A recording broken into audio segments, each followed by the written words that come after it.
Oke, selamat malam teman-teman semua. Jumpa lagi di TFH Talk Show from Home edisi hari Jumat tanggal 24 Juli 2020 dengan bintang tamu kita Dr. Adisa Yusuf Reksoprojo, spesialis ortopedi dan traumalogi, dan juga founder kita masih bersama Nur Agus Prasetyo. Kita bisa langsung mulai. Silakan Mas, saya serahkan kendali di Mas Tio Prasetyo. Ya, terima kasih Mas Budi. Yuk. Oke, malam semuanya. Udah berapa banyak nih yang K-Polls-nya udah hadir? 62, Mas. 62. Oke, insya Allah bakal lanjut tambah terus. Ya. Oke, malam ini seperti TFA sebelumnya, narasumber kita ialah dari tenaga kesehatan, namanya Mas Yusuf, panggilannya. Ya. Ini aku dapat referensi dari ini mamanya nih, Mbak Nila Syahrial. Betul ya, Mas? Mbak Nila Syahrial. Ya. Terus juga mertuanya japri aku. Mas, itu menantu saya loh. Oh ya? Oh. Katanya infonya jago baking, Mas. Wah. Bikin bling-bling nih mama di sini nih. Oke Mas, nah jadi ini kita seperti biasa tema-tema sebelumnya kita pada kepo nih sama para tenaga kesehatan, bagaimana awalnya kok bisa ikut KF, gimana pro kontra di lingkungan antar sejawatnya, terus bagaimana kesulitan-kesulitannya menjalani, apa aja perubahan atau perbaikan yang Mas dapatkan setelah menjalankan KF ini. Coba lanjut ke Mas Yusuf, langsung cerita aja. Silakan Mas. Oke, makasih banyak Mas Tio, Mas Bobi kesempatannya. Sebelumnya Assalamualaikum warahmatullahi wabarakatuh. Selamat malam semuanya. Ya, saya izin cerita ya. Nama saya Adisa Yusuf Reksoprojo, memang panggilannya Yusuf biasanya sekarang. Dulu memang kecil dipanggil Adisa memang, tapi ya zaman SMA itu guru saya bilang kamu panggil Yusuf kayaknya lebih bagus deh. Ya udah, itu akhirnya saya teruskan sampai sekarang. Gitu. Oke, awal ikut KF itu ya memang kurang lebih Januari 2019 ya, setahun lah, kurang lebih setahun setengah ya. Nah itu memang kondisinya pada saat itu saya sedang residen, masih pendidikan dah tahap akhir. Kalau tahap akhir itu, kalau kita residensi itu terutama ortopedi ya, jadi kita fasenya mempersiapkan untuk ujian akhir, ujian board, ujian nasional gitu. Nah itu jadi selama 1 semester itu, tapi sebelumnya memang kita kondisinya itu sudah dikirim ke daerah-daerah itu untuk ya menimba pengalaman ya, menimba ilmu. Ya intinya kalau lagi jalan-jalan kan, ya kesenangan kita residen itu kan makan ya Mas ya. Ya. Kita senang banget, jadi kesenangannya 2 memang, napas sama makan. Nah jadi apa namanya? Ya memang itu, jadi kita ya udah puas lah saya main-main ke Purwokerto, ke Banyumas, ke Klaten, ke Jombang, macam-macam ya, keliling Jawa lah kurang lebih. Jadi ya pada saat itu ya memang belum KF ya, jadi ya semua dihajar lah. Namanya wisata kuliner itu ya masih lazim banget. Memang itu kesenangannya. Jadi akhirnya Januari itu saya resmi masuk golongan pria 1 kuintal. Oh ya? Ya, jadi sebelum residen, waktu masih kuliah awal, itu beratnya berapa? Oh ya, saya masuk SMA itu, saya ingat saya 78 ya. Memang nggak hitungannya sih masih overweight ya Mas ya. Kan tinggi, cuman nggak tinggi banget ya, cuman 168, jadi ya memang ya overweight lah. Dan kalau boleh dibilang saya ini udah sampai sebelum ber-KF itu, boleh dibilang sekitar 20 tahun lebih ya hidupnya ya overweight sampai obesity gitu. Jadi udah lama banget gitu kalau dipikir-pikir. Gitu. Oke, terus habis itu dan memang yang kalau KF ini kenalnya ya tadi Mas Tio udah ada intronya ya, memang dari mama saya dulu. Kebetulan juga mertua juga ikutan. Terus ya memang saya nggak terlalu banyak konsultasi ya ke master-masternya sebelumnya. Cuman Mas Tio beberapa kali saya japri waktu pas ini ya Mas ya, nanya-nanya sedikit. Jadi memang ya ikut protokol aja. Dan kalau untuk apa namanya, saya sendiri sejujurnya apa kita bilangnya. Jadi kalau untuk nasi itu saya jujur nggak ketergantungan Mas. Jadi bukan model orang yang harus makan nasi supaya kenyang, nggak gitu. Jadi kalau untuk ngekat nasi itu udah biasa. Tapi kalau zaman dulu sebelum ini nasi sedikit, tapi gorengannya 10 biji. Wajib tiap hari. Tuh nggak bisa gorengan itu gorengan bertepung loh, bukan gorengan cuman ayam goreng kan. Nah, iya, justru itu Mas, kan? mendoan.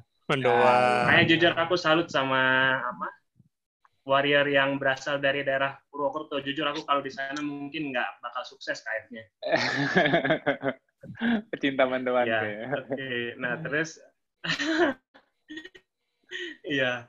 Jadi memang ya kalau untuk proses adaptasinya sih jujur nggak terlalu banyak macam-macam ya Mas ya. Kalau yang pas awal-awal itu yang kadang sering dibilang keto flu-nya, masa adaptasinya itu jujur sih nggak terlalu berasa apa-apa ya. Karena emang selain basicnya masih sehat.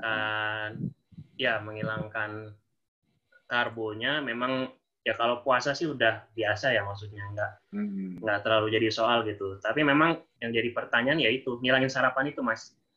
Karena kalau dulu itu sarapan termasuk salah satu the most important meal. Ya, dan makanan yang paling ditunggu, Mas, karena paling macam-macam. Favorit saya tiap minggu itu, kalau udah weekend itu, Indomie, 2 bungkus, sama nasi goreng. Wah, itu udah wajib banget, Mas. Indomie makannya bareng nasi goreng? Oh, enggak digabung. Bukan minus, bukan. Beda hari. Oh, beda hari. Jadi memang, ya karbo banget lah sebenarnya. Meskipun kalau untuk mengurangi nasi itu, mudah gitu sebenarnya. Tapi kalau ada nasi goreng, Indomie, itu udah kalah lah kita zaman itu. Terus kalau untuk ya memang kan namanya orang ganti diet itu kan pasti jadi pertanyaan ya Mas ya. Dan waktu itu pas kita lagi berapa cepat itu turunnya waktu itu? Dari pertama kali jalani mungkin dalam seminggu 2 minggu itu berapa turunnya?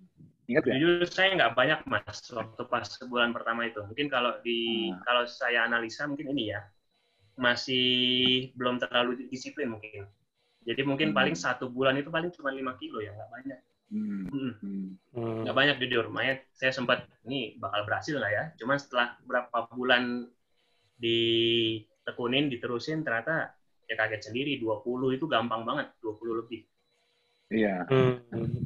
Ada lingkungannya kaget nggak? Lingkungannya ngeliat kayak, oh kamu sakit ya apa gitu? Kalau kaget ya pasti ya Mas ya. Karena ya emang ya mereka tahu saya sehari-hari ini gemuk banget. Terus kemudian mereka bilangnya nggak seru sekarang sama lu. Biasanya kan lu yang paling banyak makannya. Nggak seru lagi nih ngajak lu makan-makan gitu. Ya, biasanya saya dulu tukang ini Mas ngabisin. Udah paling inilah juru kunci lah, juru bersih, pantang sisa. Nah jadi kalau kalau ditanya sakit sih, lu nggak sakit? Iya nggak sakit kok, sehat aja gitu. Malah tambah energi gitu, tambah fit, tambah energi gitu. Tapi ya kalau untuk awal-awal itu karena saya jujur kan ini ya latar belakangnya memang gemuk itu, jadi memang orang gemuk ini kan banyak alasan ya Mas ya. Jadi ya untuk olahraga tuh jujur saya belum terlalu ngikutin gitu. Kan saya tahu pilarnya apa segala macam, tapi yang baru saya tekunin memang baru fastingnya sama kliniknya ya baru itulah. Kalau misalkan yang 3 sisanya itu saya juga masih raba-raba ya, kayak misalkan tidurnya kurangin stres, dipikir-pikir kita nih dokter bedah ini kan stresor tinggi ya, maksudnya belum lagi kita mau ujian ya. Saya waktu itu sih masih skeptis, cuman ya artinya ya udah itu berjalan aja yang stres. Kalau untuk tidur ya awal pada masa itu memang kita karena udah tahap akhir sih memang nggak terlalu ini ya, udah nggak ada jaga-jaga lagi lah, jadi artinya udah lebih teratur Tapi ya memang begadang tuh ya lazim lah namanya orang ini ya, masih belajar ya. Tanya buat ujian gitu. Memang ya ternyata saya cukup amazed gitu, maksudnya hanya dengan 2 pilar itu udah pesat gitu perkembangannya. Dan kemudian ya karena pun kan jelas ya Mas ya, atau putus-putus? Jelas. Tadi unstable tulisannya. Nah, jadi yang kebetulan yang 2019 itu kan yang pas acara Low Carb Indonesia itu ya Mas ya. Nah itu kalau buat saya gitu, maksudnya sebagai Mas datang medis itu cukup apa namanya ya, cukup membuka mata gitu loh. Oh datang waktu itu? Ya apa dipaparkan kan namanya, saya datang. Oh alhamdulillah. Hadir. Ya hadir. Jadi memang apa namanya ya di situ kan ya gimana pun kita kan dibiasakan untuk evidence based ya Mas ya. Betul. Jadi memang dengan adanya seminar itu sangat membantu gitu. Tapi memang waktu itu sih memang yang saya lihat highlight-nya memang lebih ke arah ketogeniknya ya Mas ya. Ya. Yang banyak dipaparkan. Karena evidence base-nya kan ketogenik. Ya, penelitian memang itu kan ketogenik. Low carb juga internasionalnya, bukan fasting internasional kan namanya. Bukan. Ya. Karena kan yang jadi pro kontra itu bukan memang fastingnya, tapi memang makanannya. Ya, karena mungkin makanan ini memang sensitif ya. Kalau kita perhatiin di apa namanya di luar juga itu. Kalau untuk fasting mungkin karena apa namanya, waktu itu saya juga jadi cari-cari kan kayak baru kenal istilah namanya autofagi lah, apa segala macam itu, dan ternyata itu udah ada yang dapat Nobel dengan itu kan Mas ya, orang Jepang. Ya. Ya, jadi kelihatannya sih kalau untuk fastingnya udah yakin, tapi mungkin evidence-nya saya nggak tahu, mungkin Mas tahu lebih banyak kali soal itu. Jadi intinya sampai kurang lebih bulan apa ya, Juni sampai ya wisuda Agustus itu ya itu total saya udah 25 kilo lebih lah kalau secara hitungan berat ya. Ya, tapi namanya 1 kuintal Mas mulainya ya banyak lah kurang. Sejawatnya pada wow semua nah, terus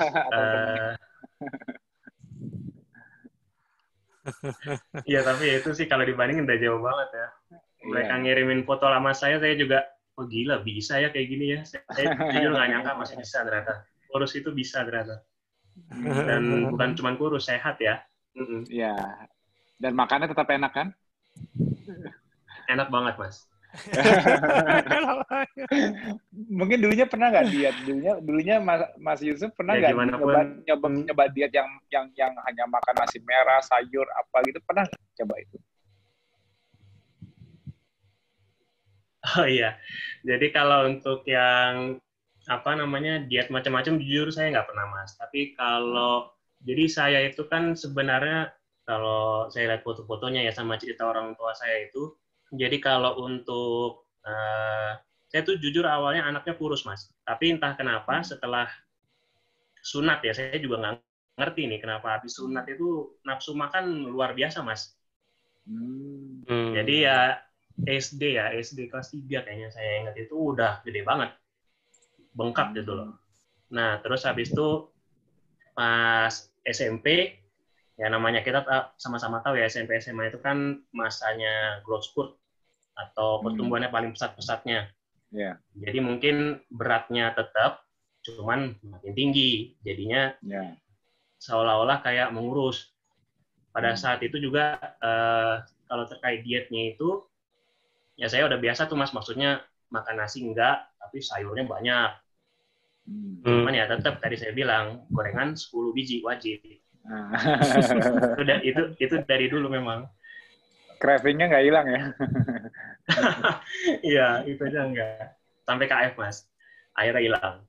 Nah pas KF ini kayak ya mungkin pengen tapi biasa aja, nggak sepengen yang dulunya gitu. Kalau dulu kan kayak selama masih makan, walaupun makan nasi sayur dibanyakin, tapi namanya gorengan tuh kayaknya masih nyari terus. Kalau sekarang kayaknya ya biasa-biasa aja gitu, kayak ada sisi adiksinya yang hilang. Maksudnya yang tadinya kecanduan banget, sekarang ya nggak juga sih gitu. Iya, ternyata itu apa namanya bisa gitu kita lepas, nggak segitunya. Nggak segitunya. Tapi awalnya dulu sempat ragu dong. Awalnya dulu bisa nggak ya nggak makan gorengan lagi, nggak makan tepung-tepungan gorengan. Pasti sempat berpikir seperti itu dong. Kayak sanggup nggak ya? Iya, itu setahun terakhir 2017-2018 itu kan mama saya udah mulai ikut KF ya Mas ya. Dan memang ya saya juga lihat sendiri ya itu kan gimana pun living proof yang paling dekat gitu. Nah itu jadi apa namanya ya cuman ya nasihatnya selalu begitu. Ayo nak KF lah nak. Pokoknya selalu ya namanya apa mantan orang gemuk kan pasti sering ini ya Mas ya sama keluarga urusin lah apa segala macam itu. Nah itu kan udah sering banget ya kita udah pengang lah istilahnya dibilangin begitu kurang lebih. Bahkan kadang kalau kita lihat apa namanya riwayat keluarga ya dipikir-pikir kan rata-rata dari ini yang kurus tuh nggak ada gitu atau kalaupun ada 1-2 doang gitu. Jadi kalau kita pikir-pikir ini kayaknya genetik saya memang bakatnya gemuk kok disuruh-suruh kurus gitu. Kadang sempat ada kepikiran gitu ya dosa banget sih itu mikir kayak gitu cuman ya artinya kadang namanya gedek ya gitu Mas gitu. Maaf ya Maya, ini aku ngomong mamanya ikut loh. Iya, jadi memang apa namanya ya namanya diujuk-ujukin gitu itu cuman ya kita pikir ya gimana pun ya kalau ikutin orang tua ini kan hampir pasti berkah ya Mas ya pastilah ya, gitu. Jadi ya apa namanya ya itu juga mungkin yang apa namanya kunci suksesnya saya rasa sih dari situ juga gitu. Jadi sekarang istri juga ikut kan ikut jalanin juga. Itu belum Mas belum sukses. Belum sukses. Belum terinspirasi. Iya, tapi ya paling nggak udah mulai ngurangin lah lumayan. Tapi ya tapi namanya Mas Yusuf aku lihat kayaknya ramping banget. Maksudnya sekarang berarti berapa?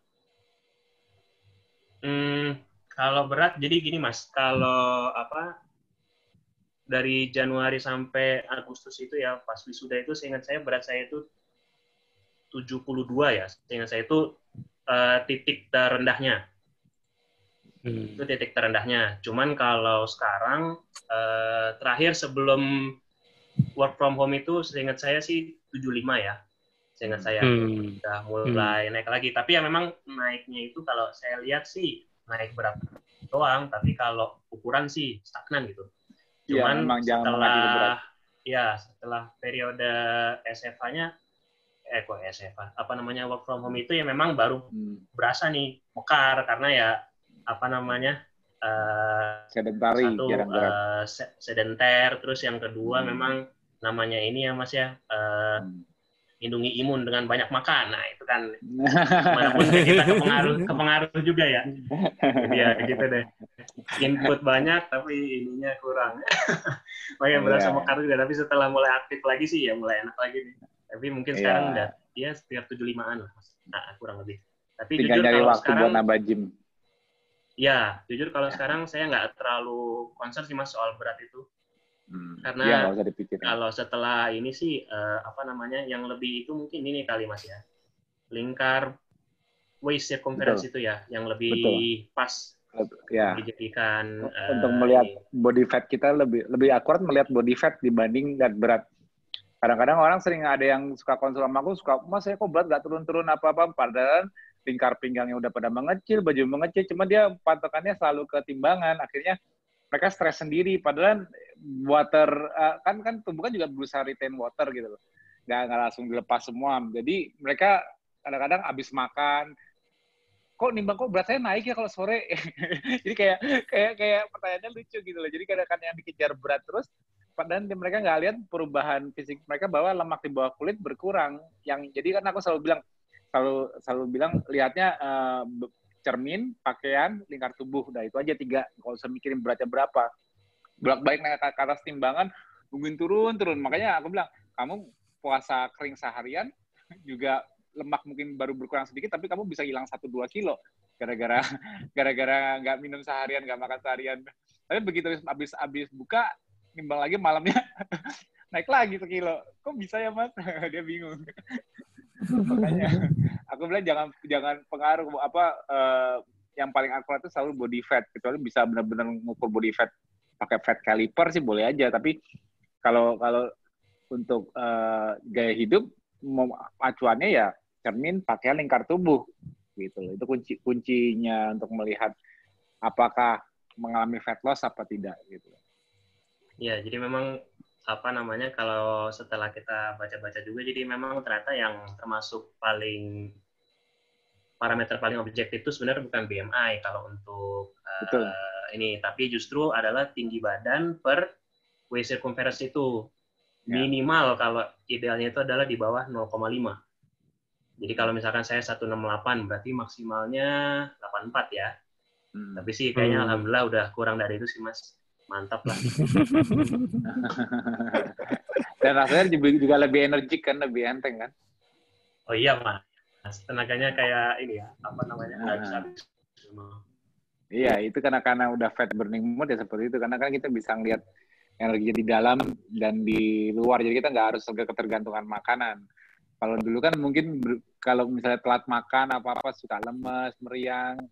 Ada perubahan nggak dari sisi kesehatan? Maksudnya tadinya mungkin gampang masuk angin atau apa, terus sekarang jadi agak pusing misalnya. Terus sekarang ada perubahan dari sisi kesehatan kayak inflamasinya pada turun nggak? Oh iya, saya belum cerita itunya ya, detail soal HC-HC-nya itu ya. Nah ya. Oke, jadi gini, kalau untuk keto flu-nya ya alhamdulillah nggak ada ya Mas ya. Cuman kalau untuk HC-nya itu saya itu punya ini asam urat sama ambien. Nah, jadi kalau misalkan dulu sebelumnya itu asam urat itu ada sih beberapa kali kambuh gitu loh. Cuman ya asam uratnya kan ya kebetulan karena kita belajar jadi tahu ya Mas ya. Maksudnya kalau kadang kan orang kalau berobat ke kita itu kan bilang, "Dok, apa nih saya kena asam urat?" gitu. Pokoknya semuanya disalahin asam urat gitu. Iya, asam Sharingnya urat. Begitu. Kalau ini kita yakin benar nih kena gout arthritis beneran. Iya. Jadi kita tahu gitu. Jadi maksudnya memang sebelum itu udah berapa kali serangan. Cuman memang berapa kali waktu sekitar bulan mungkin Februari, Maret ya saya sih, atau April gitu. Berapa kali sih ada saya bukan serangan berarti, HC-nya yang parah ya berarti. Yang jempolnya tuh, luar biasa lah Mas. Tidur susah gitu. Meradang. Terus kalau untuk, ya sama, jadi maksudnya kan, ya kalau saya dengar dari mama saya, biasanya sih nanti HC-nya itu ya dia di tempat yang dulu pernah kambuh istilahnya, dan dengan intensitas yang naik gitu dibanding dulu kita pernah serangan gitu. Jadi ya ambiennya luar biasa Mas. Terus juga asam uratnya jempolnya itu juga, jempol kakinya itu luar biasa juga sakitnya itu berapa kali. Bahkan sampai teman saya mungkin waktu itu saya belum punya counter argumennya ya. Cuman maksudnya dia bilang, "Wah, lu gara-gara ikut keto nih jadi asam urat lu, jadi kambuh." Terus saya mah cengar-cengir aja ya, dikit-dikit. Cuman ya udah biarin. Tapi setelah itu udah nggak pernah ada lagi Mas, aman. Iya, memang healing crisis ciri-cirinya kayak gitu. Itu yang aku dulu orang banyak yang nggak ngerti apa itu healing crisis. Jadi healing crisis itu kayak kemunculan gejala lama, problem lama dengan intensitas yang lebih tinggi, tapi durasinya itu rata-rata 3-4 hari sampai 1 minggu. Tapi kalau intensitasnya rendah, ada yang bisa sampai sebulan. Tapi yang kita tahu itu HC atau bukan, itu taunya apa? Setelah HC, selalu ada perbaikan kondisi. Biasanya setelah HC selesai, kita mengalami peningkatan energi. Jadi kayak lebih seger, kayak lebih enteng, terus penyakitnya udah nggak pernah kambuh lagi karena udah penuntasan.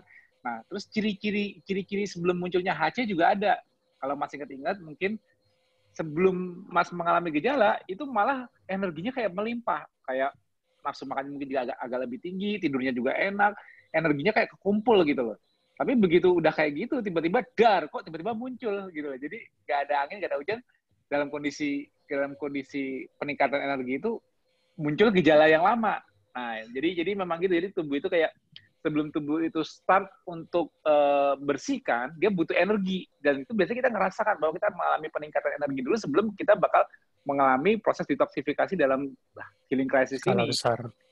Begitu ini masuk, itu 3-4 hari, tapi biasanya begitu kita udah BAB-nya lancar lagi, jalur urinasi sama detoksifikasi lewat urin dan BAB udah lancar lagi, udah berasa langsung mereda, selesai.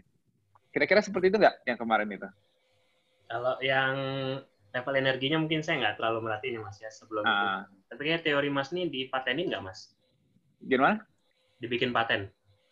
Maksudnya cara maten ini gimana? Aku nggak ngerti. Soalnya ini menarik ya, maksudnya kalau kita baca yang di luar nggak pernah ada yang ngomong seperti Nggak bakal, itu. Memang nggak bakal ada. Ini kan aku dari pengamatan udah ribuan orang. Patternnya seperti itu. Jadi pattern healing crisis itu memang seperti itu. Patternnya selalu aku udah hafal dari 2012 aku banyak yang konsul. 2011 2012 udah patternnya kelihatan semua begitu lah, itu healing crisis. Nah, tapi yang pasti aku selalu bilang ialah, jadi gini, kalau dari sisi medis, yang mereka nggak kenal nama healing crisis, mereka kenal namanya Herxheimer reaction. Jadi itu secara EBM-nya itu dilihat pada saat seseorang dengan infeksi gitu, atau dia ada kandida dan sebagainya, terus dikasih antibiotik dalam dosis besar, nanti ada muncul namanya die-off. Die-off itu kayak banyak impurities di darah karena hancurnya sel-sel yang jelek atau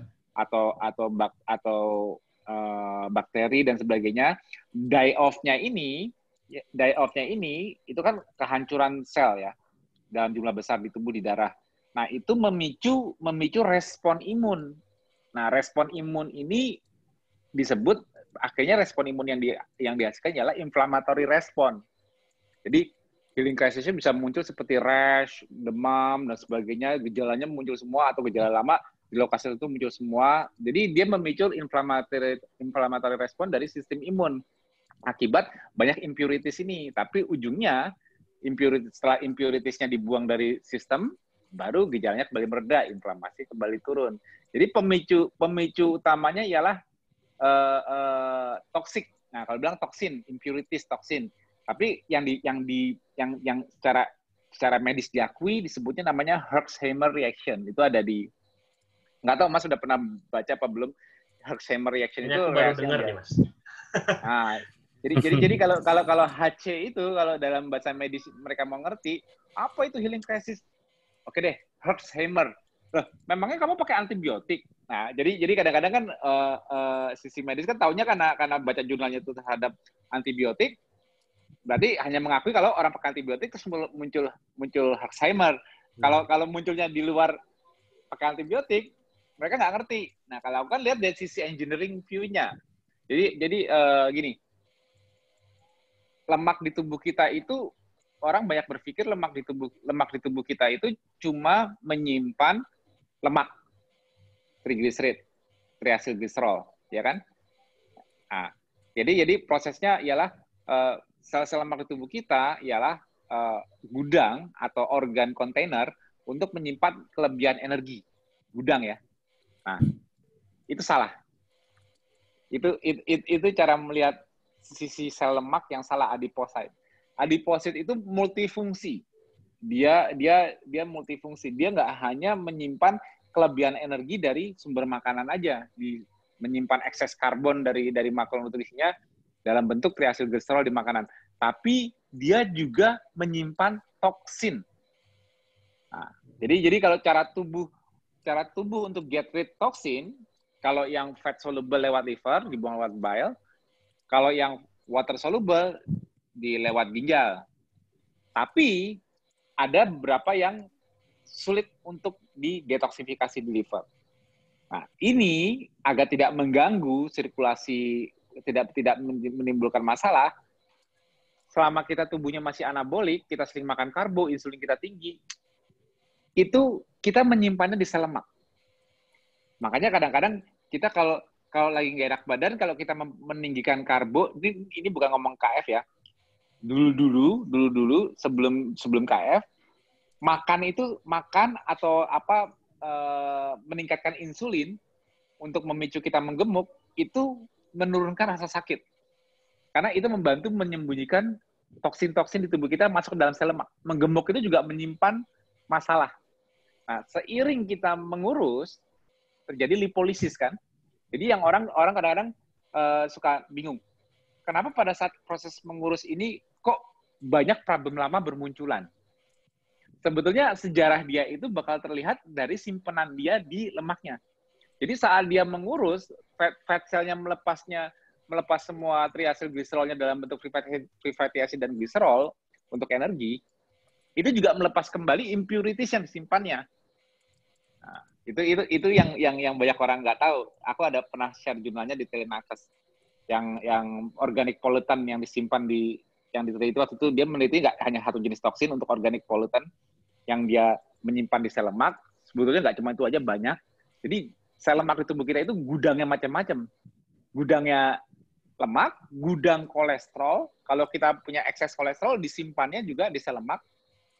Juga gudangnya racun, apapun yang toksin yang kita muncul dari tubuh kita, karena kita dari makanan dan sebagainya. Itu penyimpanannya di sel lemak. Nah, di sel lemak ini, pada saat lipolisis, karena kita dipicu dengan basal insulin lebih rendah, karena nggak makan karbo dan puasa lebih mengakselerate.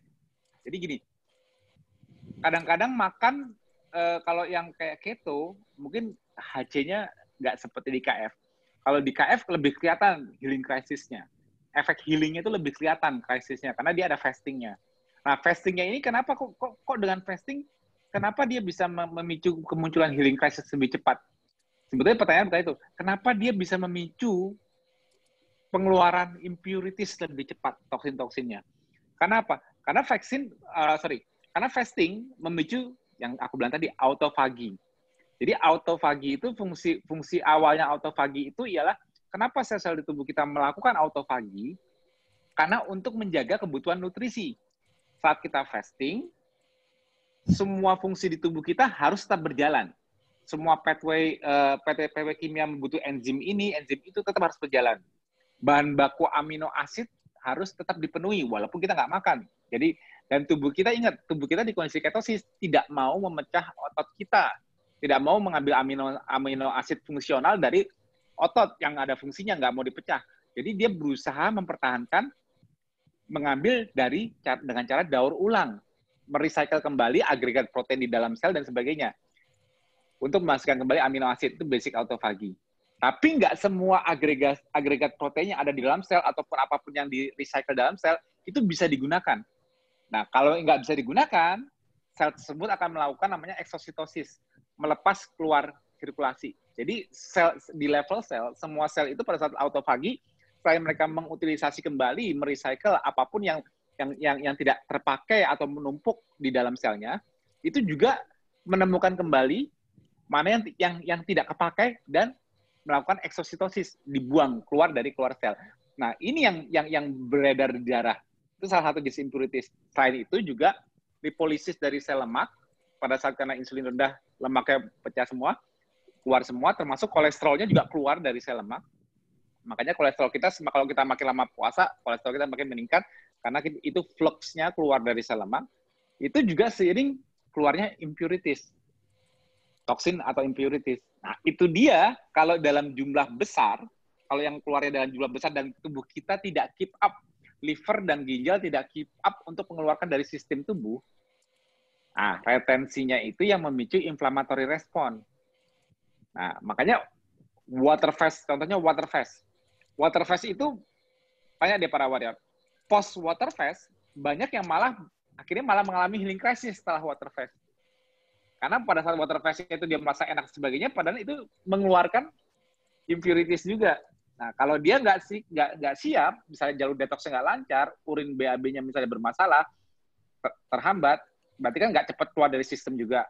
Nah, itu baru muncul inflammatory response. Mungkin salah satu contoh yang mungkin Mas ingat sebelum healing crisis, mungkin Mas juga terkendala mungkin agak telat BAB-nya atau apa. Jadi itu ketelatan itu yang membuat munculnya inflammatory response dari akumulasi retensi di darah.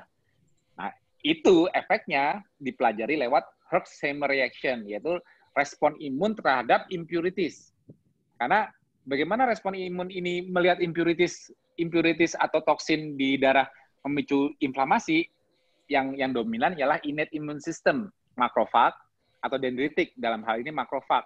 Mereka sensingnya lewat di permukaan sel lewat damage association molecular pattern (DAM). Itu ada. Dia kalau makrofag ini selalu mengecek impurities pakai pattern recognition receptor di permukaan sel. Bisa mengecek itu DAM, damage association molecular pattern, atau PAM, pathogen associated molecular pattern. Yang ngecek namanya makrofag. Itu contohnya makrofag, dendritik. Mereka punya sensing seperti itu. Kalau mereka mensensing, melihat seperti itu, mereka mensekresikan sitokin. Nah, sitokinnya itu inflammatory sitokin. Nah, ini aku jelaskan ke Mas Yusuf itu.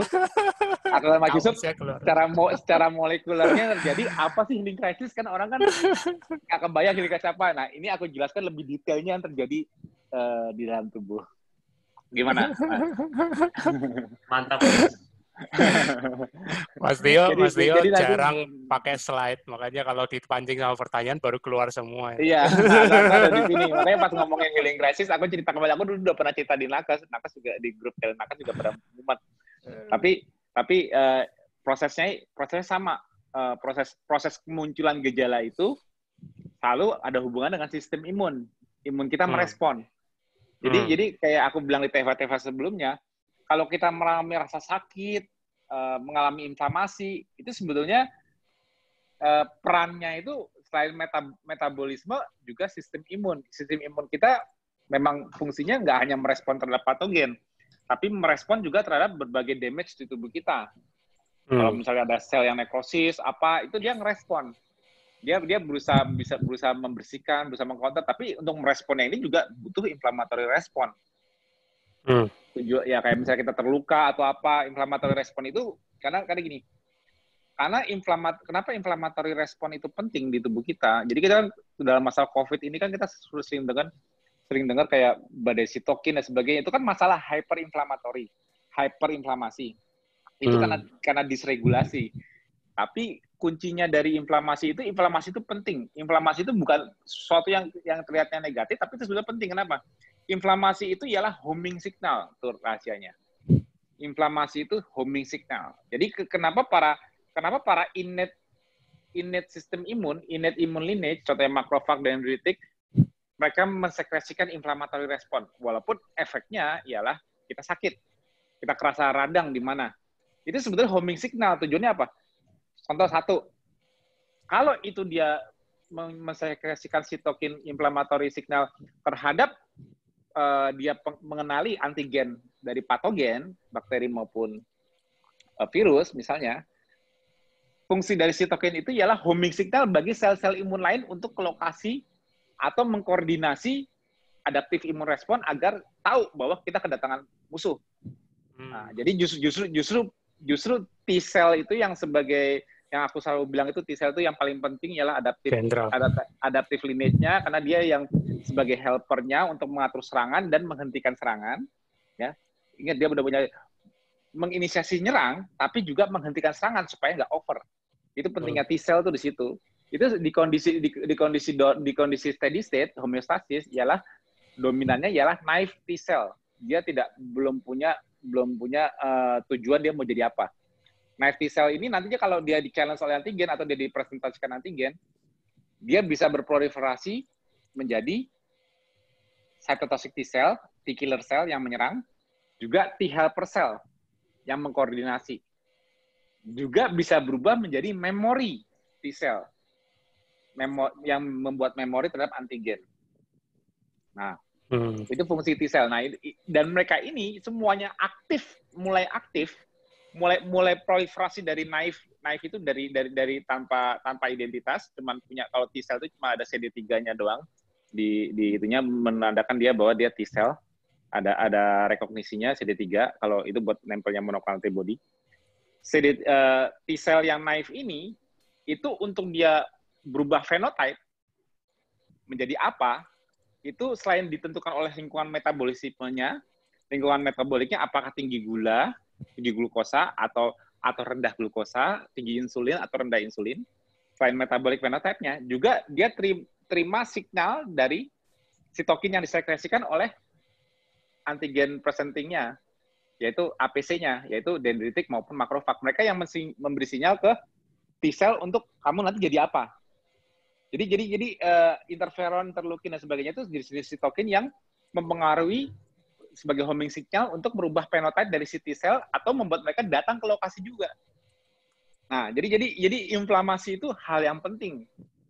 Homing signal, ini kita ngomongin terhadap patogen. Yang kedua, homing signal untuk repair. Jadi kalau kita ada damage di tubuh kita, ada kerusakan di tubuh kita dimanapun, inflamasi yang terjadi di lokasi tersebut, ialah juga untuk mengundang sel-sel imun lain, dan juga mengundang nutrisi. Setuju, Mas. Nah, itu yang digunakan untuk repair. Nah, yang tidak itu sama yang kayak patah tulang gitu juga. Pas awalnya inflamasi, benar. Iya, itu inflamasi itu bukan hal yang melanggar, cuman yang nggak boleh itu over inflamasi. Contohnya kalau di kasus COVID. Di COVID ini masalah terbesarnya ialah over inflamasi.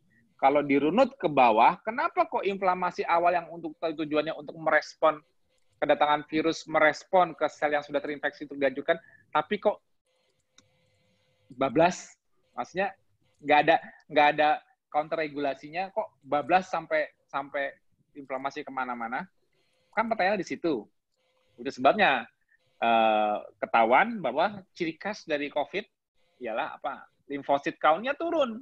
Oh, kenapa limfosit count turun mempengaruhi itu? Ya jelas dong, karena T-cell itu bagian dari limfosit.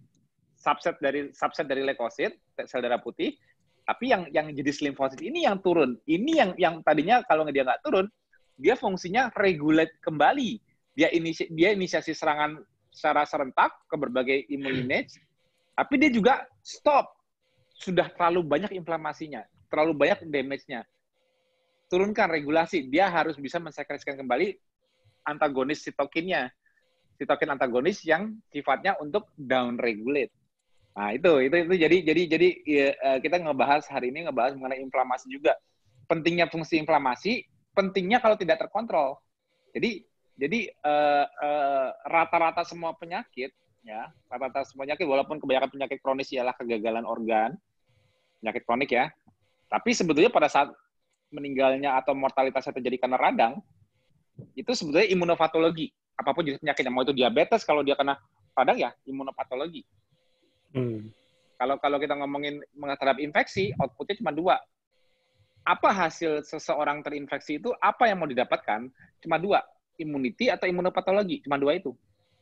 Kalau immunity, kamu punya kekebalan terhadap siapa yang men-challenge-nya. Kedua, kalau kamu nggak berhasil, kamu dibunuh oleh inflammatory response yang dihasilkan oleh imunopatologi. Cuma 2 ini, nggak ada lagi.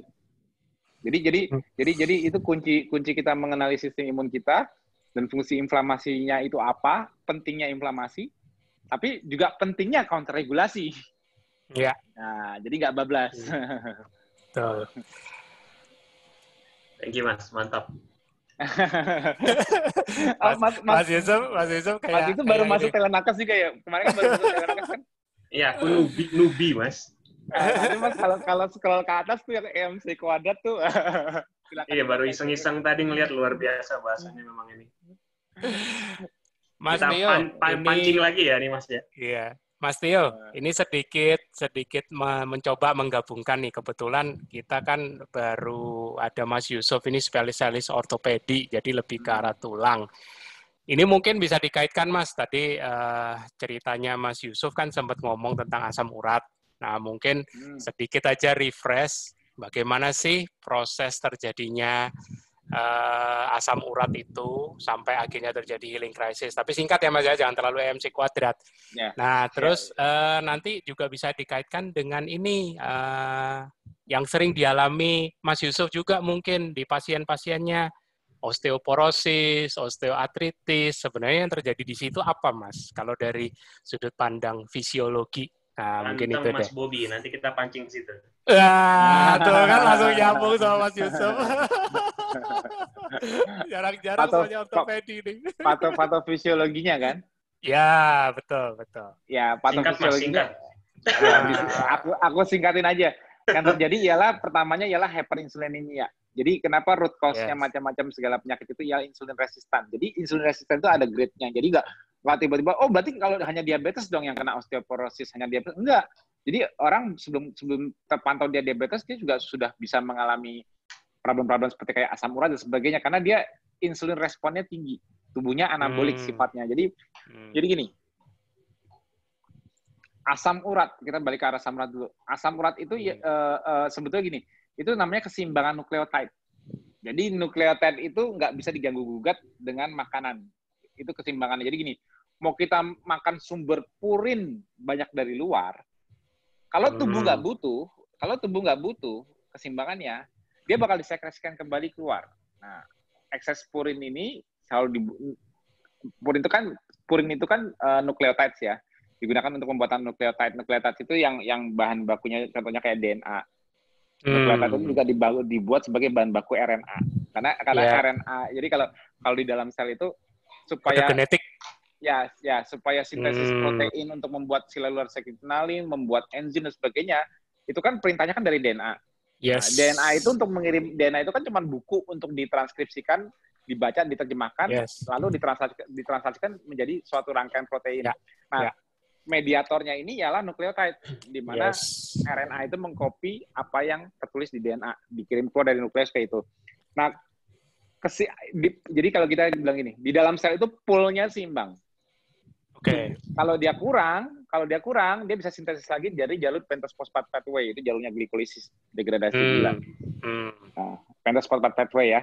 Nah, bisa dari situ, atau dia kalau misalnya energinya untuk menghemat, dia bisa sistem recycle.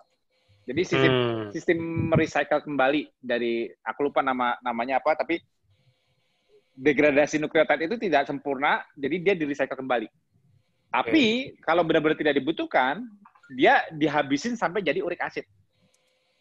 Nah, kalau jadi uric acid, baru dieksositosis keluar dari tubuh. Nah, keseimbangan uric acid itu setiap orang beda-beda, tapi terjaga.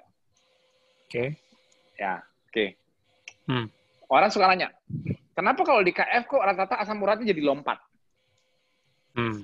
Kecurigaan pertama ialah apa? Karena kamu makan daging, pokoknya yang tinggi purin lah, sumber hewani kan? Enggak. Kita kan makan sel. Kan kita makan hewan, berarti kan makan sel hewan, sel eukariosit dari hewan. Ya. Otomatis kan kita makan purin dari dia dan makan nukleotida dia. Oh, gara-gara kayaknya kamu kebanyakan makan daging, ikan, telur, ayam, akhirnya itu yang menyebabkan kamu asam uratnya naik. Kamu keto sih. Nah, kan kita dibully seperti itu. Iya, Mas. Salah. Betul. Salah. Justru percaya nggak? Keseimbangan orang pada saat makan dan tidak makan, uric acidnya malah atau asam uratnya lebih tinggi pada saat tidak makan. Di kondisi ketosis ya. Di kondisi ketosis. Nah, apa bedanya orang lagi makan dan tidak makan di kondisi ketosis? Basal insulinnya beda. Basal insulinnya kita lebih. Jadi makin lama kita puasa, makin rendah basal insulin. Justru yang terjadi ialah makin tinggi kolesterol, makin tinggi asam urat. Pada saat kita lebih banyak makan, misalnya gini, Mas baru masuk, tapi waktu itu kapan ya Mbak Eva yang share video yang eksperimen para FIC waktu itu aku pantau itu tahun berapa sih? Aku lupa ya, 2018 atau 2019 ya? 2018. Oh, itu aku udah tonton, Mas. Udah. Udah tonton ya? Nah, yang aku suruh beberapa orang FIC, tapi itu nggak aku ajarkan ke umum, ini khusus untuk kantor mereka. Aku suruh mereka, ya kayak biasa aja, jalanin puasa, ya di KF 16/8, tapi kan namanya FIC udah lama, ada yang rata-rata 18/6, 20/4, atau malah komat. Ya kayak biasa aja berapa. Nah, cari acuan, panduan. Cek level gula darah, trigliserid, asam urat, kolesterol. Nah, empat yang suka jadi pertengkaran itu di luar. Oke.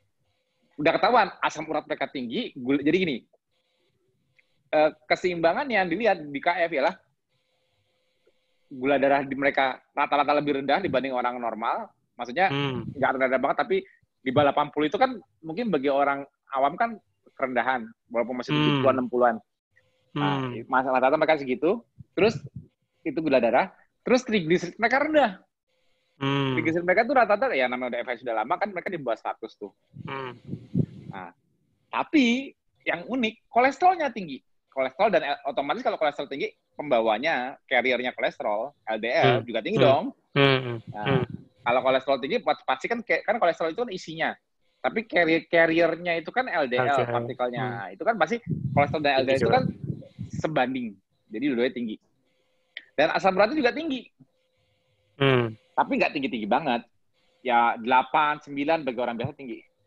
Nah, kita cek apa yang terjadi saat kita kasih makan dengan logika bahwa kalau orang-orang di KF itu kolesterol dan asam uratnya itu tinggi karena makanannya. Oke. Justru gimana kalau kita banyakin makan purinnya? Gimana kalau kita banyakin makan kolesterolnya? Logiknya ialah malah kalau turun ya, Mas. Malah turun harusnya ya. kan malah naik. Nah, yang terjadi malah turun. Jadi apa yang terjadi?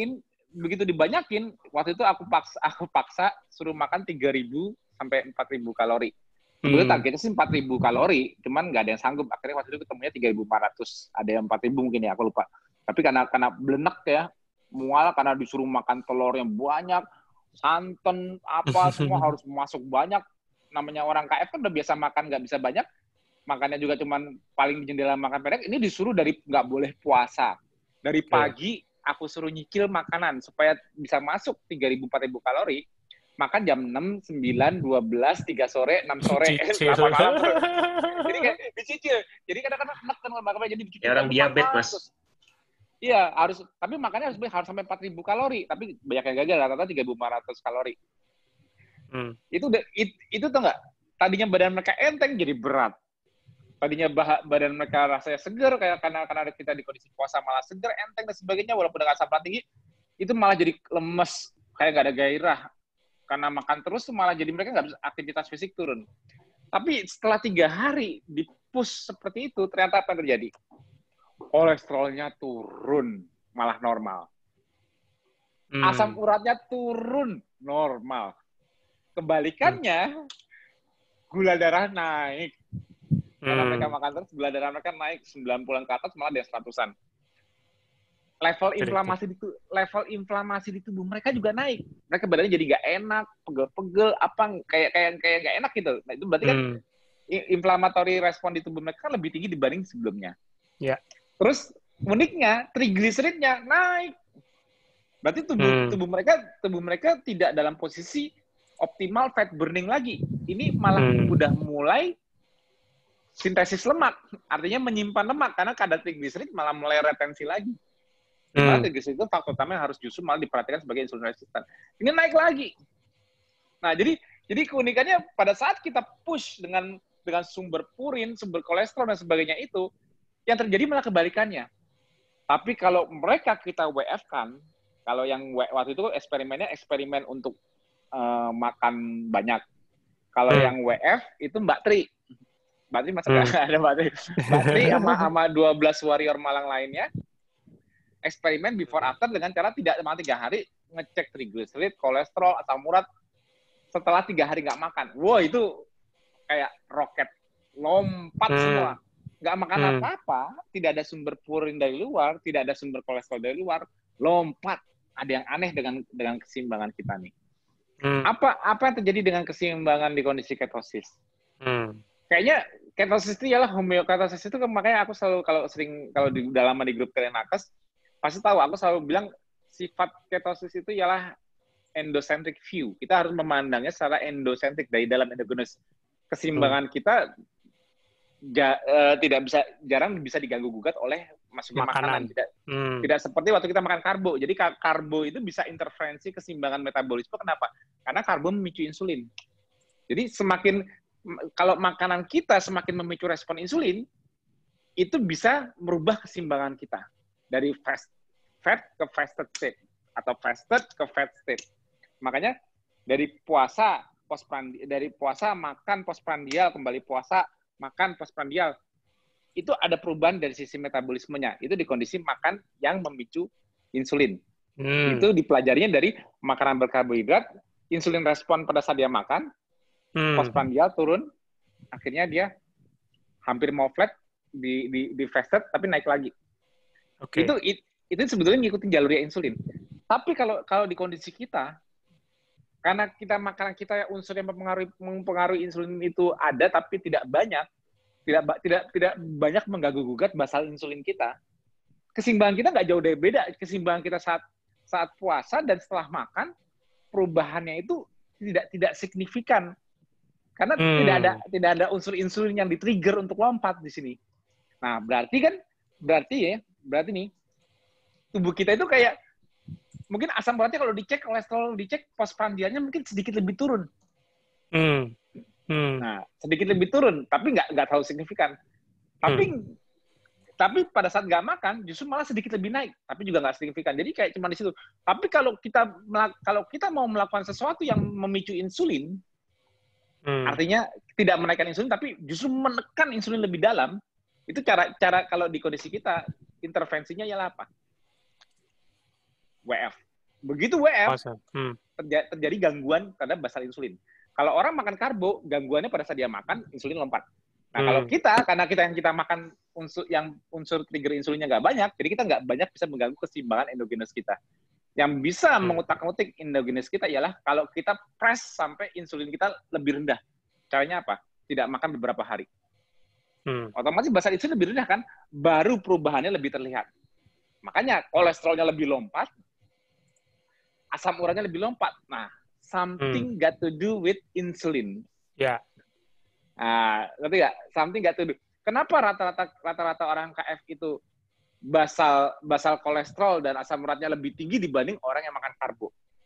Nggak ada hubungan dengan makanan. Hubungannya ialah basal insulin. Insulin, oke. Nah, itu yang membuat kita asam uratnya lebih tinggi, cuma karena posisinya itu di luar. Kalau basal insulin kita lebih tinggi, kolesterol kita isinya di mana? Di mana letak kolesterol kita yang digunakan sebagai bahan baku, bukan energi ya, kolesterol tidak digunakan sebagai energi, tapi bahan baku. Kalau kita men-trigger diri kita dengan insulin. Kalau kita nggak insulin resistan, respon insulin ialah membuat kolesterol masuk ke dalam sel lemak. Ya, kalau nggak insulin resistan. Kalau kamu makan karbo tapi kolesterol tinggi, berarti kamu insulin resistan. Jadi kalau jangan bilang kolesterol itu aman tapi makan karbo, enggak.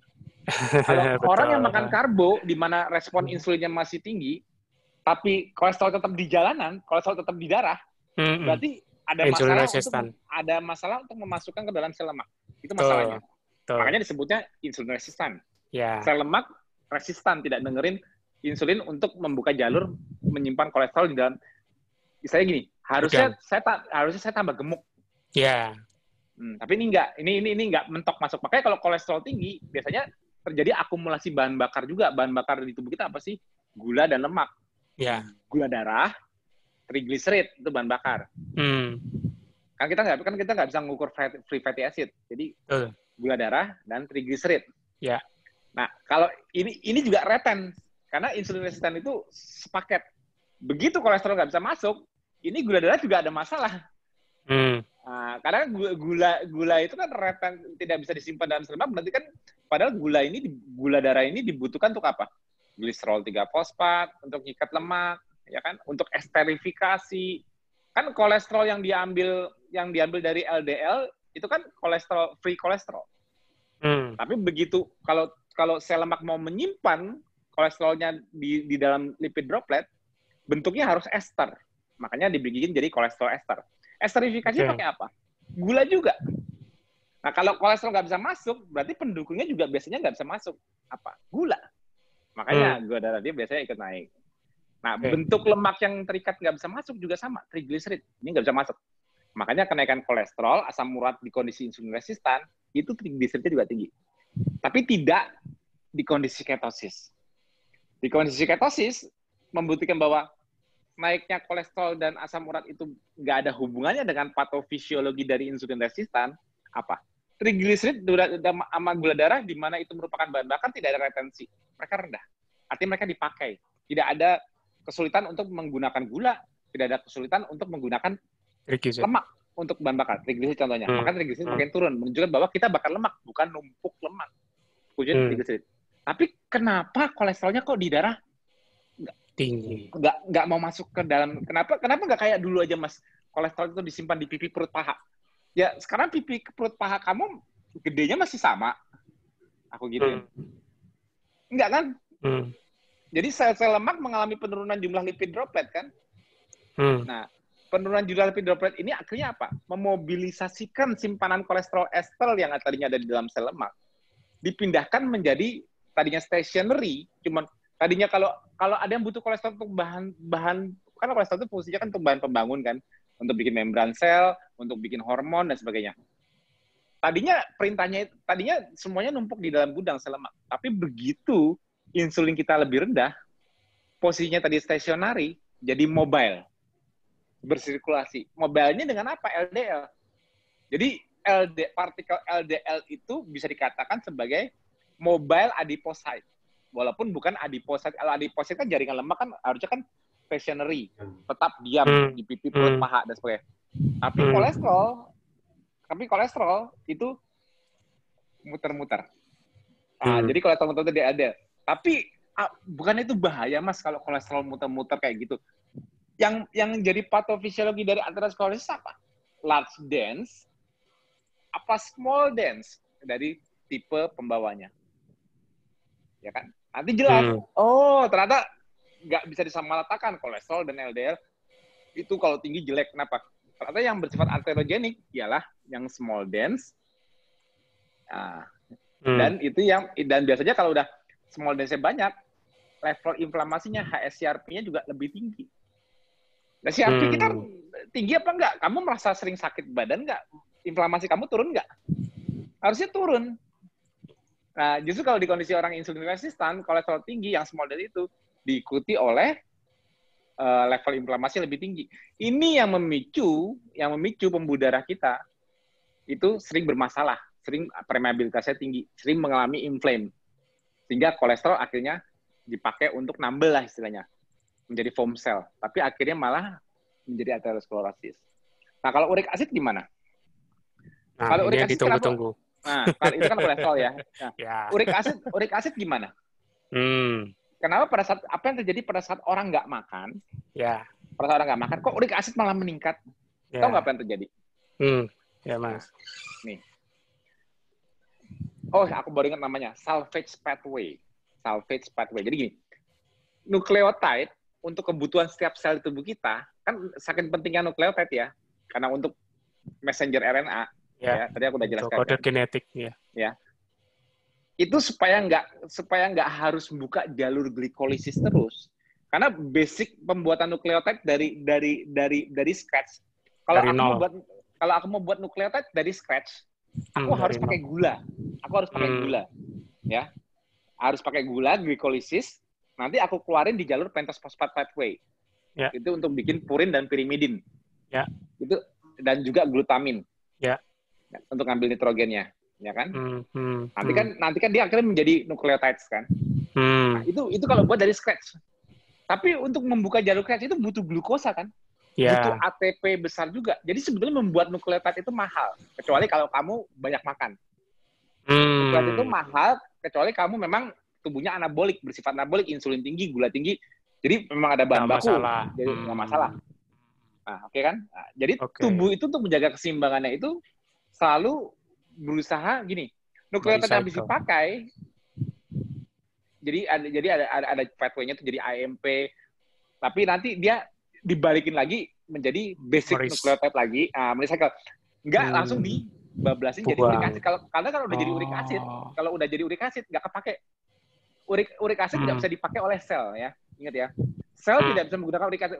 Uric acid itu dibilangnya apa ya? Cara tubuh membuang nitrogen. Sampah itu. Kan cara tubuh membuat, kalau aku bilang orang kalau ekses nitrogen dibuangnya yang utamanya ialah kontrol liver ialah urea cycle. Makanya kita membuang urea ya. Tapi juga kita membuang nitrogen bisa dengan cara nempelin di uric acid. Ya kan? Nah, oke. Dua hal ini cara membuang nitrogen.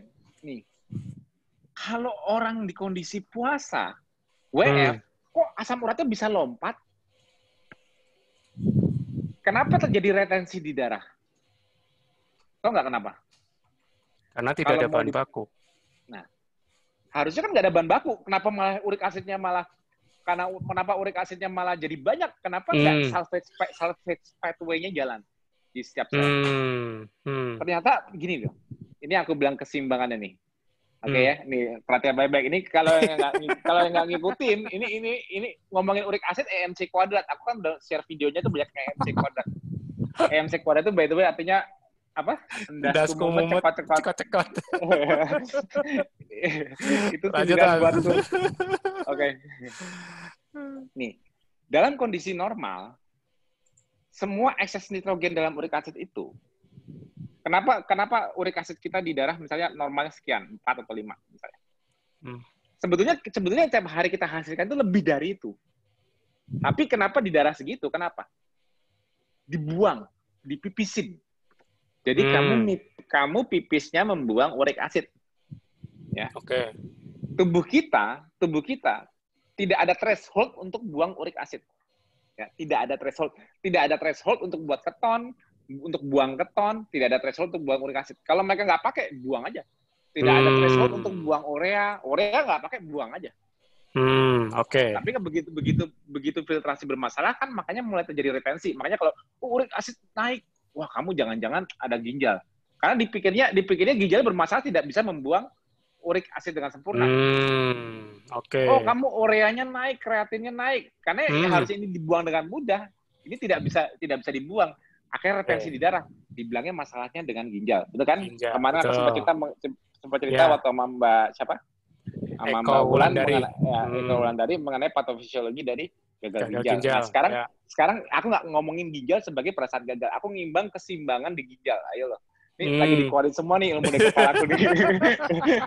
Aku lagi semangat. Aku belajar udah lama tapi aku keluarin lagi sekarang karena keinget lagi semuanya. Lanjut Mas. Ayo. Ini keseimbangan ginjal ya. Ginjal itu selain menyaring, memfiltrasi, mensekresikan, dia juga mereabsorb kembali. Jadi kalau dia membutuhkan suatu metabolit, dia tidak semuanya dilepas ke urin tapi di-reabsorb kembali. Nah, pada saat kita kondisi normal, kita makan normal normal ini normal zaman sekarang, makan karbo. Kalau kita nggak insulin resistan, rata-rata lab darah uric acid kita itu ialah juga merupakan hasil dari rata-rata dibuang lewat urin. Oke. Ya. Oke. Rata-rata dari yang kita ada di darah itu ialah kombinasi dari yang masuk dan dibuang lewat urin. Jadi keseimbangan di tengahnya sama 4 sampai 5 atau sampai 6 itu yang pokoknya di lab itu rujukan darah normal, itu ialah penyeimbangan dari apa purin yang masuk sama yang dikeluarin atau diproduksi, purin yang masuk dari makanan ataupun produksi dari glikolisis ya, sekarang kelebihan glukosa. Apapun hasilnya, karena menjaga sirkulasi darah sekian seimbang, masuk 100, tapi di darah ini anggap aja 4 sampai 5 itu misalnya 50, ya masuk 100, 50-nya dibuang. Jadi flow urin kita, uric acid menyimbangkan supaya keseimbangannya tengah sama. Yes. Ini hafalin ya.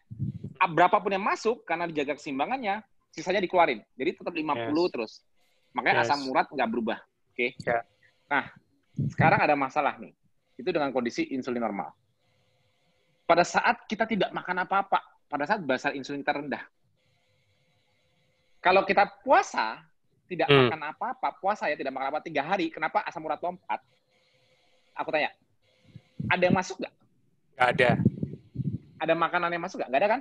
Nggak ada. Apalagi ada glukosa masuk nggak? Nggak ada. Oh, nggak ada. Nah, sekarang gini, input dari glikolisis deh, pembuatannya. Apalagi pembuatannya, udah tahu buat nukleotida kan mahal. Harus glikolisis. Nggak mungkin terjadi di saat WF kan? Nggak mungkin 3 hari orang nggak makan, glikolisisnya aktif. Glikolitiknya menghasilkan fosfat PTB itu kan nggak mungkin kan? Nah, jadi nggak ada input apa-apa nih. Nggak ada input apa-apa. Sedangkan kebutuhan nukleotida tetap harus segini. Kan harus jaga keseimbangannya dong.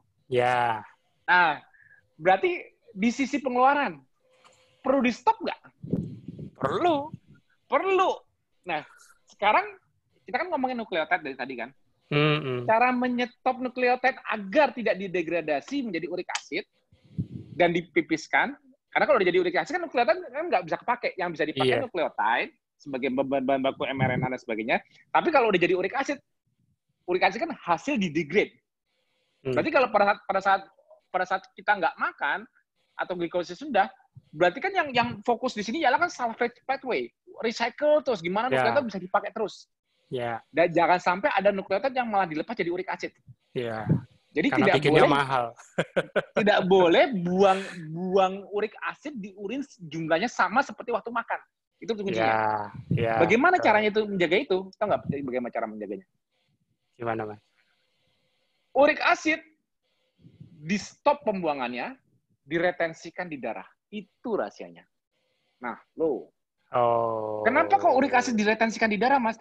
Karena uric acid negatif feedback untuk menghentikan, kalau begini loh. Jadi degradasi nukleotida itu mendengarkan jumlah retensi di darah. Gampang gitu.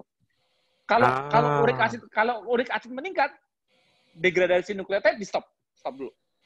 Kebanyakan belum dibuang lewat urin. Itu kan cara menyetop kalau kelebihan. Yeah. Tapi sama halnya untuk menghentikan degradasi. Ditinggiin di sini, ginjal melakukan reabsorpsi. Yeah. Sehingga di setiap sel tubuh kita tidak mendegradasi nukleotida. Itu rahasianya. Benar. Itu. Jadi kunci dari keseimbangan nukleotida itu selalu terjaga. Untuk bikin mRNA dan sebagainya tetap terjaga di tengah. Karena makin nggak ada input atau makin rendah insulinnya, makan tapi yang rendah insulin. Otomatis kalau rendah insulin kan glikolisis tetap rendah kan, Mas? Nah, negatif. Jadi uric acid yang diretensikan di darah itu sebetulnya negatif feedback. Negatif feedback supaya supaya kita hemat bahan baku. Ya, tidak sampai terdegradasi jadi asam urat. Jangan. Karena kalau uric acid kita diturunin, dibuang lewat urin, ya. Kalau uric acid kita dibuang lewat urin, pasti ada kalau kita nggak makan, pasti otomatis harus ngambil dari keseimbangan di tengah dong. Yes. Nah, kita malah kekurangan dong nukleotidnya. Makanya karena nggak mau, itu negatif feedback. Nah, secara nggak langsung ternyata uric acidnya itu juga menjadi antioksidan. Di kondisi kita puasa. Nah, itu rahasia dari uric acid. Keseimbangan. Sekarang kalau kondisinya insulin resisten, Mas. Pada saat insulin resisten, otomatis jadi tingginya gula darah. Tingginya hyperinsulinemia. Itu yang paling utama. Kenapa uric acid di darah? Ini kan uric acid ya, di darah. Itu sebetulnya nggak ada masalah. Orang bisa kena GOUT apa-apa dengan kondisi asam urat normal. Asam uratnya normal, tapi dia sakit GOUT. Dan terbukti, memang ada kalau diidentifikasi, ada uric acidnya di situ. Nah, masalahnya kenapa uric acid mengkristalisasi menjadi GOUT? Itu masalahnya, bukan uric acidnya. Itu baru kita menghubungkannya dengan efek hyperinflamasi akibat uric acid tadi itu, akibat hyperinsulinemia. Karena efek insulin, karena tubuh kita anabolik, karena kita insulin resistan. Makanya uric acid menjadi buruk, kenapa? Karena akumulasinya nanti di mana? Di synovial fluid, masuk ke dalam sendi-sendi, dan mengkristal.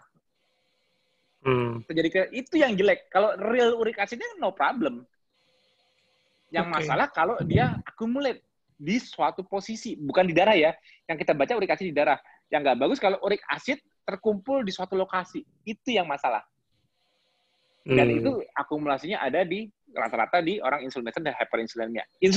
Uric acid itu byproduct jasa. Nggak ada masalah. Tapi kalau dia sampai accumulate, itu yang masalah. Ya, itu letaknya masalahnya. Mas Yusuf, gimana Mas? aku udah enak ini sama Mas Yusuf. sorry. Ya, kalau yang ininya memang keahliannya Mas Tio, memang silahkan. Nggak ada masalah. Mantap banget. Ya, cuman kalau aku nambahin dikit, jadi kalau memang sedikit banyak salah kaprahnya orang itu, kalau tadi ya hampir semua sakit sendi itu yang pertama dicek asam urat. Ya, kemudian yang kedua itu kalau misalkan saya udah cek dok, tapi asam uratnya saya normal, bagus. Apa itu merule out sebuah gout arthritis? Belum tentu, karena itu memang berdasarkan textbooknya juga. Saya nggak textbook yang kayak Mas Tio itu ya, sedalam itu. Tapi maksudnya memang dikatakan memang gitu. Jadi kalau gejalanya sudah cocok, memang kalau namanya gejala gout arthritis itu dia memang dibilang itu sakit yang ini ya, merah, kemudian luar biasa sakitnya banget. Jadi kalau misalkan kayak bukan di lutut itu, jujur sepanjang praktek sih jarang ya kalau misalkan yang langsung disebabkan karena misalkan asam urat gitu, atau paling nggak kita nggak akan mikir ke sana dulu. Kecuali jadi kalau kita bilang itu predileksi, namanya predileksi itu tempat yang lazim terjadi untuk suatu penyakit gitu. Jadi kalau misalkan untuk gout ini yang sering itu memang di jempol kaki, itu sering. Saya juga waktu pas sebelum KF maupun pas HC-nya juga dia lokasinya di situ. Kemudian sering juga dia di jari-jari ya, jari-jari ini sering. Kemudian kadang ada yang sering dibilang saking putihnya itu dia kelihatan, itu kadang sering bilang gout itu temannya tofus. Yeah. Nah, itu bisa muncul kalau kayak orang tua itu mungkin muncul antara di lutut, di kuping juga bisa gitu, di jaringan ikat yang longgar gitu. Yeah. Jadi dia bisa terdeposit di situ juga. Gitu. Jadi memang ya kalau misalkan secara patofisiologinya kalau kita bilangnya prosesnya itu memang Mas Tio-nya udah detail banget gitu. Jadi ya silahkan merujuk ke beliau aja. Sudah sangat. Kalau Mas saya sih simple aja gejalanya. Tapi yang intinya dari uric acid itu sebenarnya nggak boleh ialah depositionnya. Deposition ke suatu lokasi. Setuju. Kan setiap orang beda-beda ya. Maksudnya nggak semua orang kalau atletis pasti di jempol. Enggak. Ada orang rentannya di mana. Ya, itu predileksi Mas. Nah, itu perbedaan. Tapi yang jelek dari uric acid itu bukan yang ya karena anggapan normalnya gini. Karena kita penelitiannya banyak dilakukan di kondisi orang yang masih makan karbo. Memang nggak normal kalau asam urat tinggi. Jadi gini. Karena asam urat tinggi itu, asam urat dan kolesterol tinggi di saat orang makan karbohidrat itu menandakan satu hal, insulin resistan. Betul. Makanya aku nggak menjustify kolesterol tinggi dan asam urat tinggi itu bagus. Aku nggak pernah menjustify itu ya. Aku menerangkan kalau kita ketosis. Tapi kalau jangan sampai orang yang non ketosis menganggap kolesterol itu nggak bahaya. Gue kolesterol 300, itu orang-orang di KF kolesterol 400, asam urat 15, 13 pada jalan-jalan pada masa itu. Jangan nyaman orang di KF. Jadi jangan jadi justify diri sendiri pada saat kita makan yang memicu insulin, tapi kok kolesterol nggak jatuhnya nggak disimpan. Tapi yang menjustify balik tuh udah ada orang-orang kayak gitu ya Mas ya. Soalnya biasanya kan selama ini justru malah yang didiskriminasikan dari kita gitu. Orang yang sudah ber-KF gitu. Kalau misalkan mereka mendiskriminasi balik, kayaknya itu enggak ya. Belum. Justru gini. Justru Mas, gampang itu video yang Mas pernah tonton itu dibawa kemana-mana. Jadi gini, setiap ada yang bilang, lu asam urat naik, kolesterol naik gara-gara makanan lu sih. Kalau gara-gara makanan gua, kok kalau gua WF 3 hari, kalau nggak lihat deh, Warrior KF, kalau 3 hari nggak makan, kok malah kolesterolnya lebih tinggi, asam urat lebih tinggi. Kan nggak masuk akal kalau karena makanan. Harusnya kan logiknya kan, kalau gara-gara makan daging sih, gaji, apapun yang kita dijelekin dari makanan kita, logiknya kalau kita kolesterol dan asam urat disalahkan kayak gitu, harusnya kalau kita nggak makan itu, alias tidak makan apa-apa 3 hari, kan harusnya kan kembali turun semua. Ini nggak, malah lompat. Yang tadinya ketosisnya segini, ketosisnya makin dalam, ketonnya juga naik. Nah, itu yang membuat yang ngebully diem dulu. Iya ya, berarti nggak ada hubungan dengan makanan ya. Ya, jadi walaupun sebelum kita jelasin panjang-panjang kayak aku jelasin tadi, kita kasih contoh gini. Kadang-kadang aku suka gini. Bagaimana dengan kolesterol kalau makanan di KF? Kan itu yang dimakan kan yang paling banyak takut itu kolesterol. Iya. Yang dimakan KF itu gini-gini gara-gara dia nonton lihat di Facebook yang para warrior kita pamernya pamer tunjang, pamer kikil, pamer jeroan, ngiri ya Mas sama makanannya ya. Iya. Gimana orang di KF kolesterolnya pada nggak tinggi-tinggi, mereka pada bangga-bangga. Lihat aja nanti. Karena kita dijelekin kayak gitu. Karena dipikir kita makan kayak gitu, nantinya kita bakal, nanti di masa depan tuh bakal kena jantung gini-gini. Karena dipikirnya kolesterol kita tuh yang pada ngecek tinggi-tinggi pamer di grup, lihat kolesterol saya segini nih, gini-gini. Itu dikiranya gara-gara, ya lalu makannya jeroan kayak gitu-gitu. Nah, kalau aku men-challenge gampang. Aku bisa men-challenge dengan mudah. Ini bisa dites. Mas juga nih kalau mau bikin penelitian, bisa dites secara serentak. Bisa lihat hasilnya langsung. Bener, gak bohong aku. Ini gini. Kan challenge ya, Mas? Ini Mas bisa challenge ke sejawat-sejawatnya, ke siapa dokter seniornya sekalipun yang bilang ini jelek. Challenge-nya gini. Oke, aku ngikutin aturannya deh. Anggap aja makananku dianggap nggak sehat. Anggap aja karena kikil, jeroan, apapun itu yang aku makan itu nggak sehat. Oke deh. Anggap aja, aku nggak kolesterol dan asam uratku naiknya karena itu. Oke. Kalau yang makan sehat itu makan apa? Oh, saya makan nasi merah, misal. Saya makan nasi merah, sayur, ikannya pun nggak digoreng, direbus. Udah, selesai. Sedih, Mas. Kalau kan anggap aja, tapi itu sehat dong, bener nggak? Itu sehat dong. Asumsinya ya. Yang asumsinya kan low fat kan yang disarankan di dunia medis sekarang kan harus rendah lemak, bener dong? Betul. Karbonya lambat serap, nasi merah, banyak sayurnya, tambah buah, lauknya rendah lemak, bener nggak sih? Ya. Bener dong, tanda teorinya. Betul. Oke. Makan seperti itu, cuman aku membuktikan satu hal. Aku membuktikan bahwa aku bisa menaikkan kolesterol dan asam uratmu juga. Dengan makananmu loh, bukan dengan makananku. Dengan makananku yang sehat ini, kolesterolku bisa naik. Nih coba, kolesterolku cuma 130, asam uratku cuma 4,5. Aku makannya tiap hari kayak gini. Kamu bisa membuat saya kolesterol dan asam urat naik dengan makanan ini? Ya, bisa. Caranya gimana? Oke ya. Setuju? Semua di piringmu sehat nggak? Sehat kalau ini semua mah. Nasi merah, sayur, buah, ikan rebus. Sehat, low fat. Oke. Ya. Tahu nggak? Kalau aku turunkan insulinmu, naik semua. Caranya? Buang sayur buah dan nasi merah, makan ikan rebusnya aja. Hah? Ikan rebus doang? Iya. Sehat nggak ikan rebus? Sehat sih. Rendah lemak nggak? Iya, rendah lemak. Tapi nggak pakai nasi. Ya, kan aku cuma minta geser sebentar. Makan ini, makan ikan rebusnya 3 hari aja. 3 hari makan ikan rebus doang. Sehat nggak? Sehat sih. Mau lihat kolesterolnya bisa nggak? Masa sih makan ikan rebus kolesterol naik? Buktiin. Mas tes, langsung 3 hari. Gak usah puasa kayak kita deh, tapi makan ikan rebus doang. Suruh mereka cek before after. Kaget mereka. Semua teman mas kaget. Oh, ternyata nggak, makanan gue pun bisa menaikkan kolesterol dan asam urat gue. Kalau gue menggeser segala hal yang memicu insulin. Ikan rebus kan nggak memicu insulin. Iya. Nanti mereka ngecek kolesterolnya, kaget 3 hari. Mendekati WF. Jadi yang terjadi pada kita tidak makan kan insulin kita rendah. Tapi kalau kita nggak makan karbo, insulin kita juga ikut turun dong. Iya. Nah, kita lihat pattern-nya. Bener nggak kolesterol mereka tetap? Bener nggak bener? Ini dari pemakan karbo loh, Mas. Jangan ngetes orang KF. Ngetes orang-orang yang makan sehat, yang makan sehat, kita dan mereka membuli kolesterol dan asam urat kita tes seperti itu. Makan tetap sehat, tapi unsur yang memicu insulin geser dulu. Lauk yang paling sehat yang kamu pilih. Tapi hanya lauknya aja ya. Kita lihat insulinmu tetap tinggi apa turun? Pasti turun. Kalau insulinmu makin turun, basal insulinnya bukan hilang ya. Kolesterolmu tetap sama nggak? Kita buktiin aja. Kaget mereka.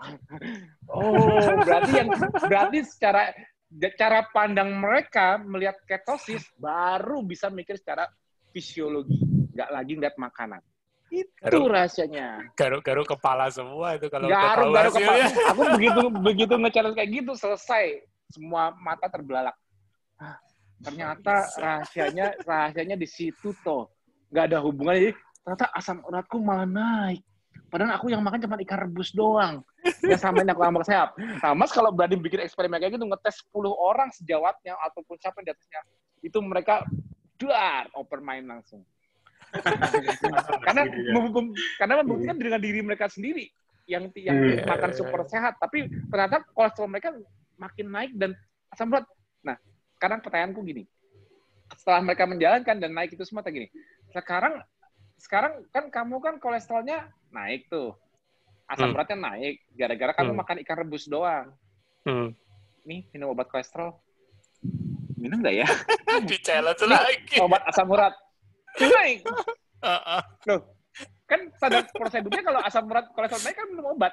Harus minum obat. Saya makan sehat dan saya juga nggak sakit kok. Saya malah habis 3 hari makan cuma ikan rebus, saya badannya malah entengan. Tapi kok perlu nggak ya saya minum obat kolesterol ya? Atau kayak gini, kamu nggak makan 3 hari, kalau kolesterol mau naik dia minum obat. Perlu nggak ya minum obat ya? jadi pertanyaan, apa yang mau dihentikan dengan 2 obat ini? Karena ternyata ini bukan intervensi untuk suatu patofisiologi. Ini kondisi yang terjadi sama dia ialah fisiologi ketosis yang dia tidak pernah tahu. Fisiologi ketosis artinya apa? Fisiologi ketosis ialah menghasilkan keton, tapi jangan lupa basal insulin pasti rendah. Kalau menghasilkan keton, nggak mungkin basal insulin tinggi. Buat apa ada keton kalau basal insulin tinggi? Kan dia berarti kan tujuan insulin kan akan gula buat energi. Nah, kalau ada keton, kebalikannya basa insulin dia rendah. Dan dia makan ikan rebus doang 3 hari. Udah lihat belum kolesterolnya naik? Iya naik. Asam uratnya udah lihat belum? Naik. Iya naik, cuma ikan rebus doang. Nah, sekalian cek ketonnya. Kok gue ada ketonnya? Ya udah. Racunan dong. Lanjut lagi udah. Nah, lu kesamaan sekarang lu makan sehat ikan rebus, gue makan gaji tunjang. Kesamaan kita apa? Kesamaan kita sama-sama ada ketonnya. Kesamaan kita sama-sama ada asam uratnya naik, kesamaan kita sama-sama kolesterol naik. Perbedaannya, lu ikan rebus, gue ikannya goreng di balado, tambah minyak. Lu jelekin makanan gue. Beda lu makan gue makan yang lebih enak, lu nggak enak, tapi kita berdua sama-sama insulinnya rendah. Itu rasanya, selesai. Kayaknya Mas Yusuf langsung mau terapin nih, udah mikir dia jadwalnya nih. Kaget nanti, justru kayak gitu. Justru itu teknik untuk enlight. Aku dari dulu tuh pengen kayak gini, benar-benar banyak menjalankan. Jadi banyak nakes yang enlight mengenai, karena yang kita selalu dibully itu kolesterol dan asam urat. Ya. Gak jauh-jauh dari itu, Mas. Ya. Dan kita nantinya ujungnya kita bakal dibilang yang disangka kamu sih keto, karena pemikirannya itu eksosentrik, seperti ya memang benar.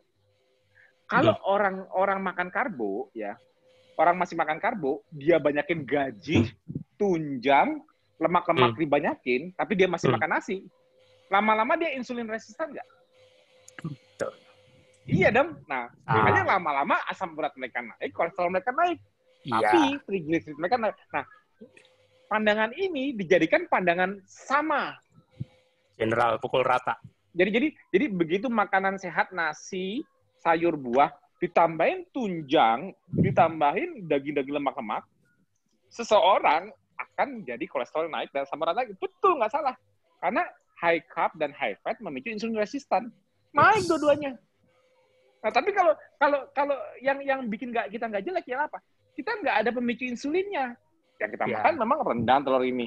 Nah, tapi kalau yang orang nggak ngerti fisiologi, ngeliatnya kalau dulu makan sehat ditambahin ini, asam urat kolesterol naik, itu dia penyakit.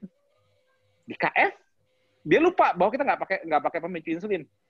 Makanya yang penambahan itu yang dulu kalau pasien-pasien saya naik semua, ya itulah yang dia makan. Kalau dia nggak makan nasi, pasti kan banyak makan dagingnya, banyak makan lemaknya. Itulah yang bikin asam urat dia naik. Nah, itu kan pandangan yang tanpa pengetahuan fisiologi. Maksudnya pandangan kayak epidemiologi, misalnya dari parameter aja. Dari parameter masuk, outputnya apa? Masuk apa? Tanpa melihat sistemnya di tubuh kita. Karena kita udah tahu sistemnya yang udah aku jelaskan tadi, selesai. Kaget mereka. Nah, itulah pentingnya kita tahu sampai basic itu seperti itu. Jadi kita bisa, karena pengetahuanku sampai situ, aku bisa mensimulasi sebuah tes seperti ini. Buktiin aja nggak percaya. Dites semua orang yang masa makanan sehat, cuman dari piring mereka yang mereka menganggap sehat, semua lauknya yakin di piring lo sehat semua. Sehat, ini mah yang gue makan. Gue tiap hari makan kayak gini. Oke, dipilih mana yang memicu insulin. Itu yang dikeluarin. Oke, makan sisanya aja. Kenapa lo keluarin makanan gue? Ya, intinya lo tetap makan sehat. Iya, gue cuma mau lihat kolesterol lo tetap naik apa enggak. Untuk buktiin doang. Jadi biar wah gitu. Jadi kayak, oh iya melek. Ternyata dengan makan yang dianggap sehat pun, kalau nggak ada unsur pemicu insulin, nggak bisa kolesterol masih naik. Mengakali kenaikan kolesterol dan asam urat, nggak bisa. Ya. Nah, itu tuh rahasianya, Mas. Sip. Mantap lah. Mas Yusuf udah kebayang itu. Udah kelihatan dari wajahnya tuh, Mas. Mas Yusuf ada pertanyaan? Monggo, Mas. Nggak nanya sih. Cuman gini, apa namanya? Ya kita sambil buka topik baru boleh, Mas? Boleh. Oke ya, biar berkembang ya Mas diskusinya Mas. Tinggal berapa lama lagi nih Mas Budi kira-kira? Tenang aja, nanti aku tinggal bunyiin sirennya. Still drop ya. Still drop. Oke. Ya jadi gini, kalau apa namanya?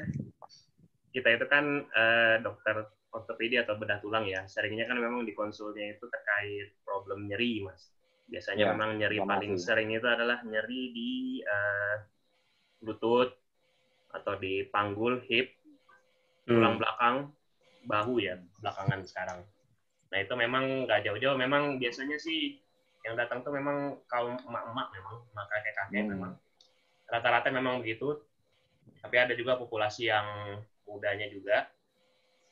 Tapi kalau muda tuh biasanya karena problemnya akut ya, antara mungkin patah atau mungkin cedera olahraga gitu. Jadi memang kalau saya pribadi setelah ini ya mengenal lifestyle yang seperti ini, memang kalau untuk yang kronik itu kalau misalkan katakan ya masih bisa bersabar gitu dengan nyerinya atau istilahnya masih punya motivasi tinggi untuk berubah lifestyle, silakan. Itu mungkin akan lebih baik dibandingkan misalkan menjalankan katakan ya kan yang paling ditakutin namanya dokter bedah itu kan membedah ya. Ya, kita sih memang doyan bedah orang, cuman artinya kalau pasien itu kan nggak pengen ya sampai ke sana gitu sebisa mungkin. Ya, memang kalau memang yang penyakitnya kronik gitu, kayak misalkan contohnya mungkin yang orang sering bilang itu kan pengapuran ya Mas ya. Ya, mungkin gampangnya kalau bahasa kedokterannya kan osteoartritis. Kadang orang tuh suka tukar mana pengapuran, mana pengeroposan. Ya, lebih sih kayak gitu. Jadi kalau gampangnya sih pengapuran tuh yang artritis, kalau yang meropos tuh osteoporosis, kurang lebih sih seperti itu. Itu cuman ini. Cuman kalau yang tadi kita nyambung soal kronik, tapi kalau untuk cedera yang akut, nah itu menurut saya sih nggak ada, sebisa mungkin sih nggak ada tawar-tawar gitu. Karena kalau misalkan kita, ya kan judulnya ini kan ancestral lifestyle ya, katakan gitu. Cuman kalau kita tidak memakai kemajuan teknologi itu misalkan ya nggak bisa. Cuman ya udah dibiarin aja, nanti toh nyambung sendiri gitu. Nggak bisa. Ya, nyambung, cuman nyambungnya kayak tapi apa itu kan kita nggak tahu ya, cacat. Nah itu kan yang kita pengen istilahnya gitu. Justru dengan perkembangan teknologi itu menyelamatkan nyawanya di sisi seperti ini, di sisi emergency. Ya.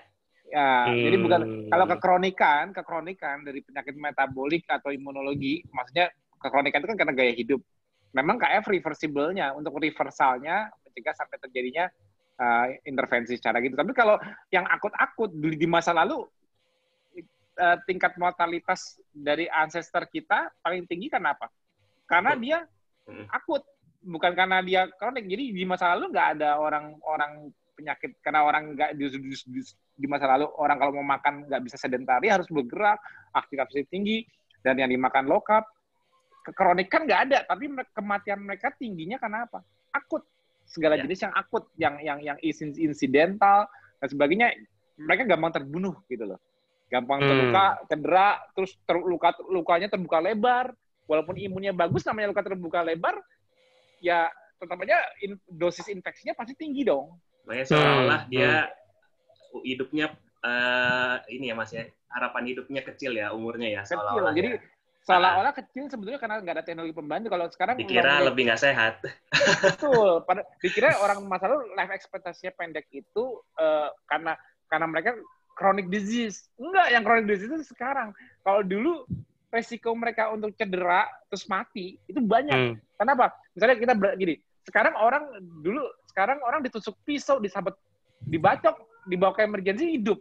Dulu kalau udah kesabet, udah kayaknya udah tinggal pasrah mati. Kenapa? Lukanya melebar, antara darahnya bleeding out terus, atau berarti ditutup tapi infeksinya nggak tertolong. Kenapa? Karena infeksi sempat masuk. Jadi jangan kalau aku bilang kita memperbagus imun, tapi bagusnya imun itu tetap dose dependent loh ya. Kalau kita diserbu karena luka terbuka, kita diserbu oleh semua infeksi masuk dan kita nggak punya penangkalnya, ya selesai. Nah, jadi akut itu yang membunuh di masa lalu. Benar, ini pinter nih kakaknya. Sekalian promosi, Mas. Betul, enggak. Itu harus diangkat. Itu memang persepsi orang itu enggak. Jadi kalau lihat dari apa? Misalnya dari dari sisi orang di masa lalu dianggap life ekspektasi rendah itu, banyak saat tangkap, gue nggak mau kayak orang purba, orang mereka hidupnya pendek kok.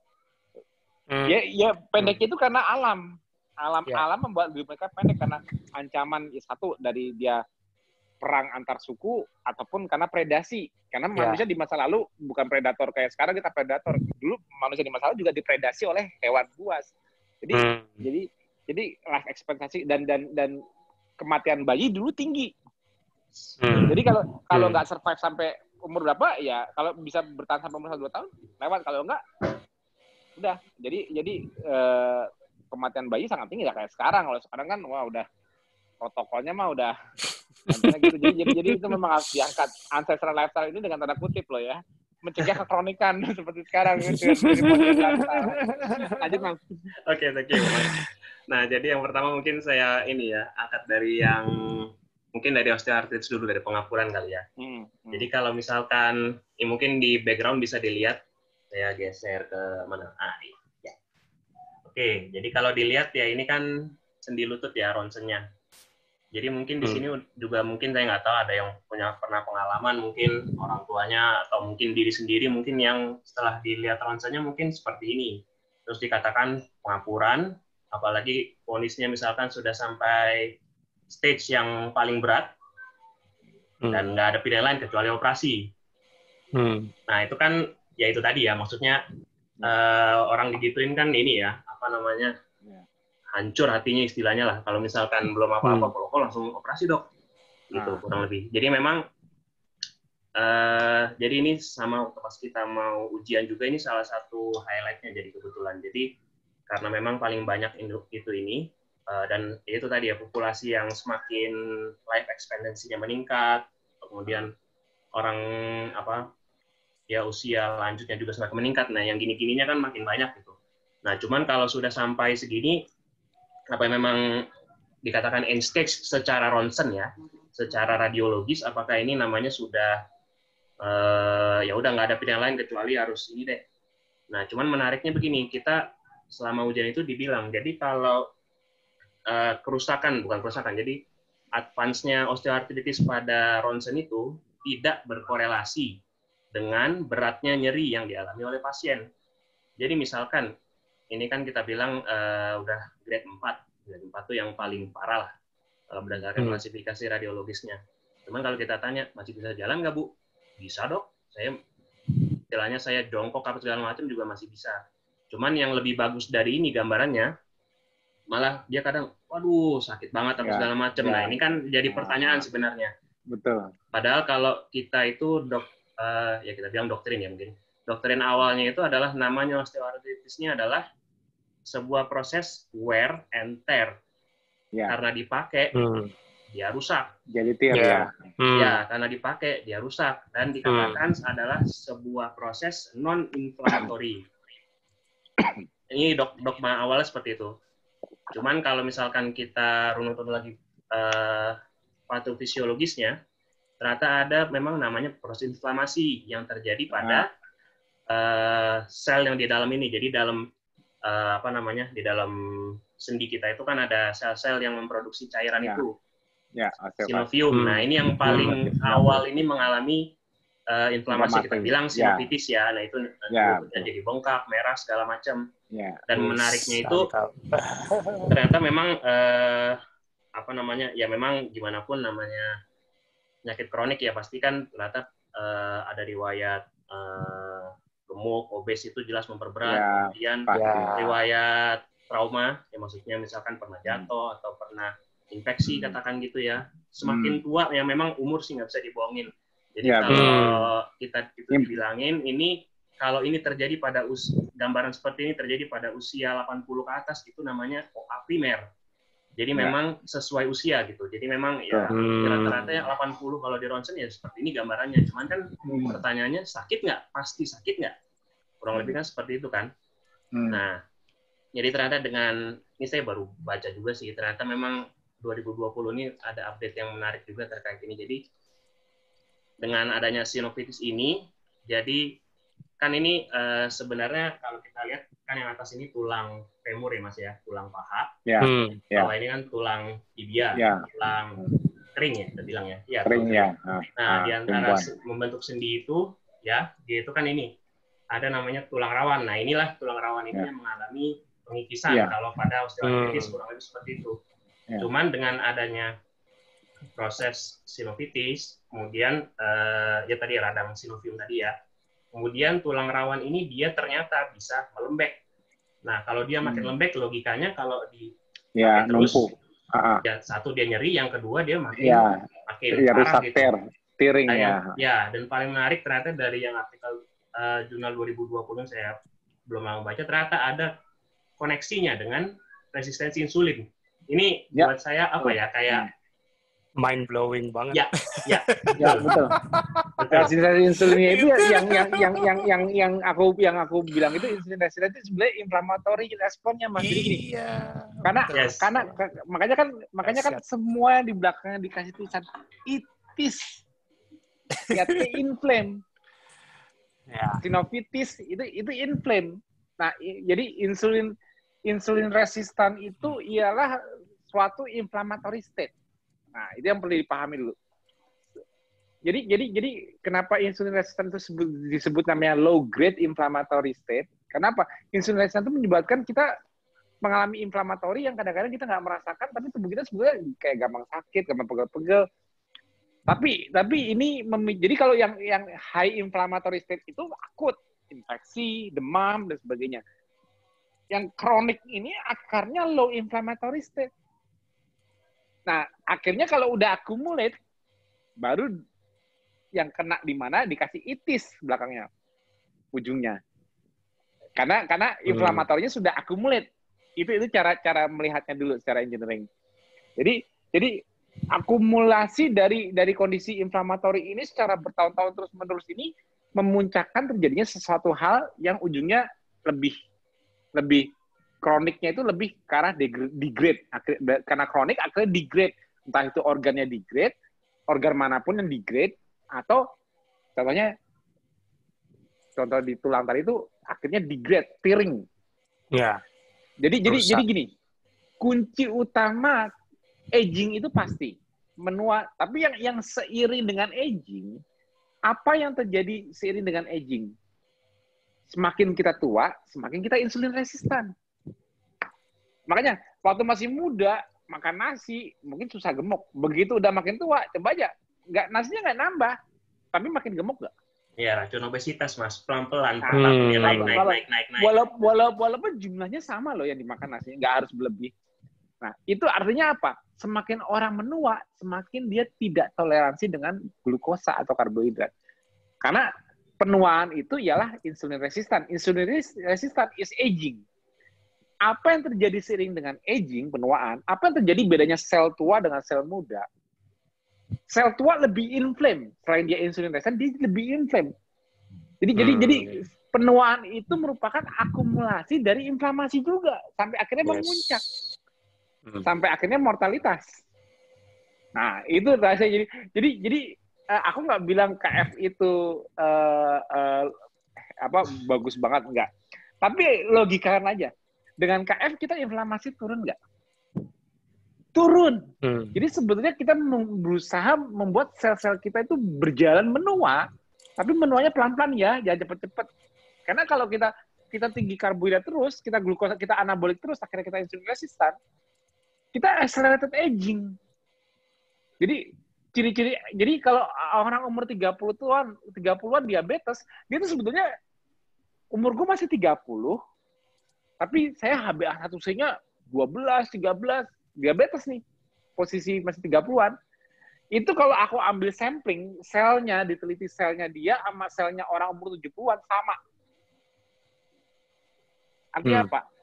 Selnya sama-sama udah menua lebih cepat, lebih dini. Karena insulin resisten dan memuncak. Jadi intinya, insulin resisten itu mempercepat accelerating proses aging kita. Kita lebih tua dari seharusnya di level selnya. Walaupun di luar kita muda. Tapi kekronikan kita udah sama seperti total kekronikan untuk suatu mortalitas. Nah, jadi kuncinya kita, kenapa aku bilang di KF itu retard aging? Kenapa KF dibilang retard aging walaupun terbukti memang kita nggak cepat tua, malah bahkan banyak yang bilang makin muda, gitu lah. GR aja deh. Tapi kan benar kan? Zaman SMA lagi ya, Mas? Ya kan benar kan? Ini kayak abis gaspek kemarin kan? tapi intinya itu apa? Kenapa kita dibilang retard aging? Ya. Artinya kita nge-retard dengan cara menekan inflammatory respon kita ada tapi nggak berlebihan. Makanya aku udah seneng pada saat orang bilang gimana rasanya sama KF. Iya, jauh lebih energik. Makanya aku interview pertama aku rasa gini, badan rasa enteng kan nggak, Mas? Kayak Mbak Wulan kemarin, gimana? Karena aku kaget kemarin Mbak Wulan ternyata umurnya kepala 5 lebih. 55 berapa tadi? Aku pikir kan masih kepala 3. Aku bilang gitu. Nah, tapi Mbak dibandingin waktu Mbak masih 20-an, 30-an gimana? Rasa badannya lebih enteng mana, energi gimana? Oh iya ya, malah enakan sekarang loh. Di umur kepala 5 dia malah masa lebih badannya lebih fit, lebih seger dibanding dia umur 20-an, 30-an. Loh, itu kan suatu hal yang aneh, nggak masuk akal secara normal. Artinya apa? Kondisi inflamasi di tubuhnya dia lebih rendah dibanding umur dia waktu muda. Kalau itu nggak retard aging, apa namanya? Karena kalau dia nggak pernah merubah gaya hidup KM, inflamasi dia nggak mungkin steady state, paling nambah terus. Nah, itu jadi rahasia aging dimanapun di tubuh kita, mau dari kulit, mau apa, itu semua low grade inflamasi, tapi akhirnya accumulate menjadi problem. Salah satunya yang ditemukan tuh itu. Yang tadi Mas Yusuf bilang. Itu cara analoginya kan ya. Jadi intinya dimanapun ada sel yang berfungsi di situ, yang punya tugas, yang punya tanggung jawab, ketika mengalami inflamasi terjadi penurunan dan terjadi patofisiologis di situ. Intinya nambahin dikit ya Mas, terkait apa namanya, kan kalau ini kan biasanya nanya kan, pasien tuh senangnya nanya, bolehnya makan apa dok? Nah, itu udah orang Indonesia nih hampir pasti ya selalu nanyanya gitu. Yang nggak boleh makan apa dok? Hampir selalu gitu nanyanya. Jadi memang instan itu. Iya ini menarik gitu. Kemudian ya itu sih kita nggak usah bahas lagi ya. Kemudian kalau misalkan terkait suplemen kan kadang nanya yang bagus makan apa ya dok ya? Kan kadang sering begitu ya. Jadi kayak ada satu suplemen yang mungkin sering ya, maksudnya mungkin kita sering ini misalnya glukosamin. Nah ini ya boleh. Glukosamin ini termasuk kalau misalkan di rekomendasi terbarunya ini kita pakai yang namanya medis barat ya, kita kan masih pakai dimanapun guideline-nya dari Amerika sono ya. Nah itu yang terbaru memang itu mereka bilang glukosamin ini termasuk suplemen yang tidak dianjurkan. Tadinya sih saya juga pikir kenapa nggak dianjurkan lagi gitu. Jadi profesor saya juga bilang kalau glukosamin gimana Prof? Kalau dapat gratis boleh, kalau bayar nggak usah. Dia selalu bilang gitu. Cuman setelah didalamin lagi ternyata dapat gratis pun sebaiknya glukosamin ini nggak usah. Karena ya gimana pun dia ternyata bisa memicu insulin resistance, kurang lebih seperti itulah namanya penelitian terbarunya. Ternyata begitu. Ya, saya setelah baca juga jadi yakin gitu, oh ternyata glukosamin ini nggak boleh ya. Sebaiknya enggak gitu.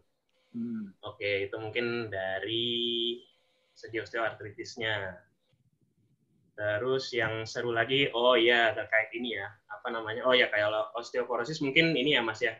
Ini sebenarnya panjang sih bahasanya ya Mas. Apalagi kalau kita ngomong terkait kalsium, kemudian dengan vitamin D-nya, ini kan yang masuk hot topic ya. Apalagi vitamin D itu kan belakangan kita banyak tahu bahwa bukan cuma urusannya sama tulang, enggak.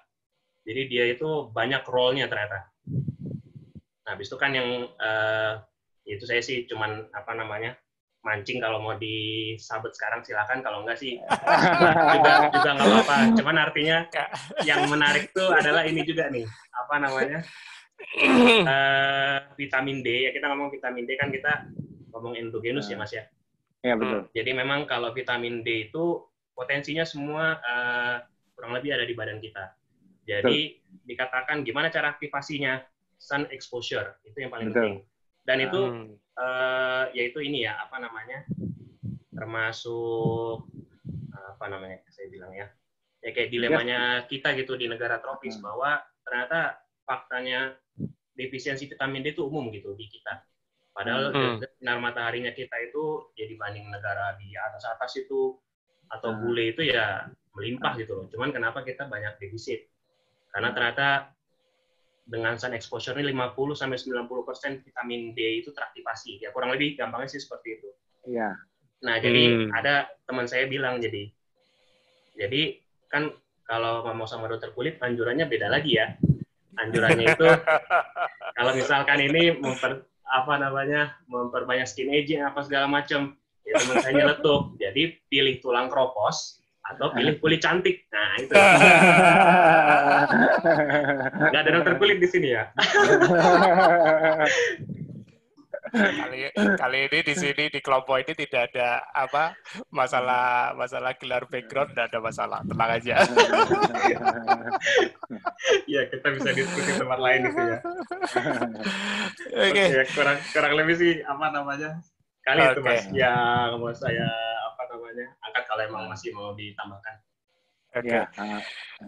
Mas, sebelum dijawab ya, aku sih berharap memang ini spesialisasi dari Mas Yusuf ini kan memang baru pertama kali dieksplor, spesialis ortopedi, dan memang yang sering diulas memang OA, osteoartritis, sama OP, osteoporosis. Osteoporosis waktu itu Mas Tio sudah sempat bahas, tapi nanti kita, kalau saya sarankan Mas, karena ini kita sudah di penghujung, ini kayaknya Mas Tio ada PR nih untuk menghadirkan lagi spesialis ortopedi, tapi juga nanti Mas Yusuf bisa diundang lagi. Ya, jadi join ke acara ya, boleh. Tergabung lagi. Clue-nya ada di clue-nya, kalau aku nggak salah ingat, clue-nya untuk osteoporosis itu di keseimbangan asam basa. Ya, insulin lagi. Betul. Insulin lagi. Kuncinya racun, insulin resisten, Mas. Ya, makanya kan aku bilang akarnya itu, jadi walaupun patofisiologinya macam-macam, ya kayak kondisi. Jadi aku tadi juga belum menjelaskan tuh, apa yang membuat kristalisasi, kenapa uric acid kok jadi bersifat malah mengkristal, nggak bersifat homeostasis. Apa yang terjadi pada saat asam urat di kondisi kita makan karbo itu kalau tinggi nggak bagus karena akhirnya memicu pengkristalan batu ginjal, tapi kalau di kondisi ketosis itu fisiologi normal. Itu juga ada hubungannya dengan acidic environment-nya. Itu nanti hubungannya lagi dengan insulin lagi, kalau mau dijelasin panjang. tapi basicnya itu tentu dari insulinnya. Gitu loh. Kenapa ini normal di kondisi ini? Kenapa ini nggak normal di kondisi ini? Apa yang membuat ini menjadi patologi? Apa yang ini membuat ini jadi fisiologi? Kalau ditarik itunya insulin lagi. walaupun pemicunya itu ialah rangkaian. Katanya sifat acidicnya lebih tinggi. Kalau ini kita enggak gitu loh. Nah, jadi ada nggak bisa sekarang sih, udah jam 10 juga. Sama kayak vitamin D tadi, aktivasi untuk sterol. Nah, jadi nanti ada yang bisa aku ceritakan dari efek metabolic issue yang membuat sintesis vitamin D ini yang harusnya normally walaupun kena sun exposure, tapi juga kadang-kadang masih susah terbentuk. Apa faktornya? Nah, itu dia. Ini nanti kalau ditarik lagi, ya Mas ya. Iya, kalau ditarik benang merahnya lagi, hyperinsulinemia lagi. Itu masalahnya. Jadi kalau kita mau panasan kayak apa, tapi kalau kita hyperinsulinemia tinggi karbo, rentetannya, nah banyak yang seharusnya normal jadi tidak terjadi. Jadi akar gaya hidupnya ialah mencegah kondisi hiper tinggi. Kondisi hiperinsulin semua, cuma karena waktu kita nggak panjang. Tapi no worry. Terus kita harus apa? Keep on KF lifestyle. Itu 5 pilar itu udah the right track. Gitu loh. Apapun problemnya, ikhtiarnya 5 pilar. Walaupun aku nanti jelasin patofisiologi macam-macam, akhirnya ujung-ujungnya orang nanya, terus saya harus ngapain? Ya 5 pilar. aku mau jelasin sampai serumit apapun juga, aku larinya 5 pilar lagi. Aku cuma mendetailkan aja. Nah, cegah kekronisan dengan 5 pilar. Kekronisan dari berbagai hal, cegah dengan 5 pilar. Tapi kalau yang akut, yang cedera apa-apa, ya benar. Kalau patah tulang ya lari ke Mas Yusuf lah, jangan nggak ngapain. Orang pintar sukanya, Mas. 5 pilar nggak bisa membantu itu. Sangkal Putung, Haji Naim. Oke, jika jika tidak ada closing statement, gimana Mas? Mau ada closing statement kah? Oke, ya alhamdulillah nih aku hari ini senang nih, ya seperti harapanku bener kan kalau kita ngobrol dengan banyak nakas, akhirnya kan bisa mengeksplor ya. Kadang-kadang aku jadi bisa cerita apa yang sebelumnya belum ceritain dan sebagainya kan, mudah-mudahan walaupun sedikit hari ini mungkin karena aku tadi tertarik menjalankan mereka atau jadi maafkan kalau hari ini sedikit EMC kuadrat buat banyak orang. Tapi mudah-mudahan flow keseimbangan nukleotide itu mungkin apa sih nukleotide belum ada yang paham juga. Memang nggak mudah, tapi istilahnya udah kebayang. Terus aku untuk membuktikan kita bahwa asam urat tinggi itu fisiologi normal, buktinya yang aku bilang tadi itu. bandingkan dengan tidak makan. Jadi jangan bandingkan dengan makananmu. Oh, saya makannya ini enggak. Untuk justify kamu ketosis, itu bukan menunjukkan bahwa kamu makannya yang lemak-lemak. Kamu cukup menunjukkan kamu nggak makan karbo. Nggak harus berlemak, kamu nggak makan karbo seperti aku. Nggak cukup nggak makan karbonya aja. Kamu juga fisiologi sama nanti kayak aku. Sama-sama kolesterol dan asam urat lebih tinggi. Karena hanya beda di fisiologi balance. Kalau nggak ngerti yang aku jelaskan tadi, tapi the clue poinnya itu di situ. Nah, semoga intinya itu aja bisa bermanfaat buat malam TFA malam ini. Terima kasih juga buat Mas Yusuf yang sudah hadir. Terima kasih banget. Ya, sama-sama. Semoga Mantap. kita bermanfaat buat banyak orang hari ini. Malah memberi ide untuk teaser, Mas. Ya, teaser. Atur, Mas Budi. Oke. Aku harus ini tutup karena kita sudah di jam 10:07, walaupun kadang-kadang teman-teman masih semangat. Bagaimanapun kita harus menuruti 5 pilar ya. Karena KF aku tambahin lagi. Iya, karena kita role model. Jadi KF selain antiinflamasi kita juga low insulin. Nah, itu kita harus pastikan. Jangan sampai kita membuat kortisol kita naik. Ya. Oke, selamat malam teman-teman. Kita jumpa lagi di lain waktu, di lain kesempatan. Di next TFA berikutnya, setelah SFA Minggu, hari Minggu besok tematik, jangan lupa selalu ikuti. Ya. Selamat malam, Mas. Terima kasih, Mas Yusuf. Semua. Jauh banget. Terima kasih, dokter. Terima kasih, Mas Tito.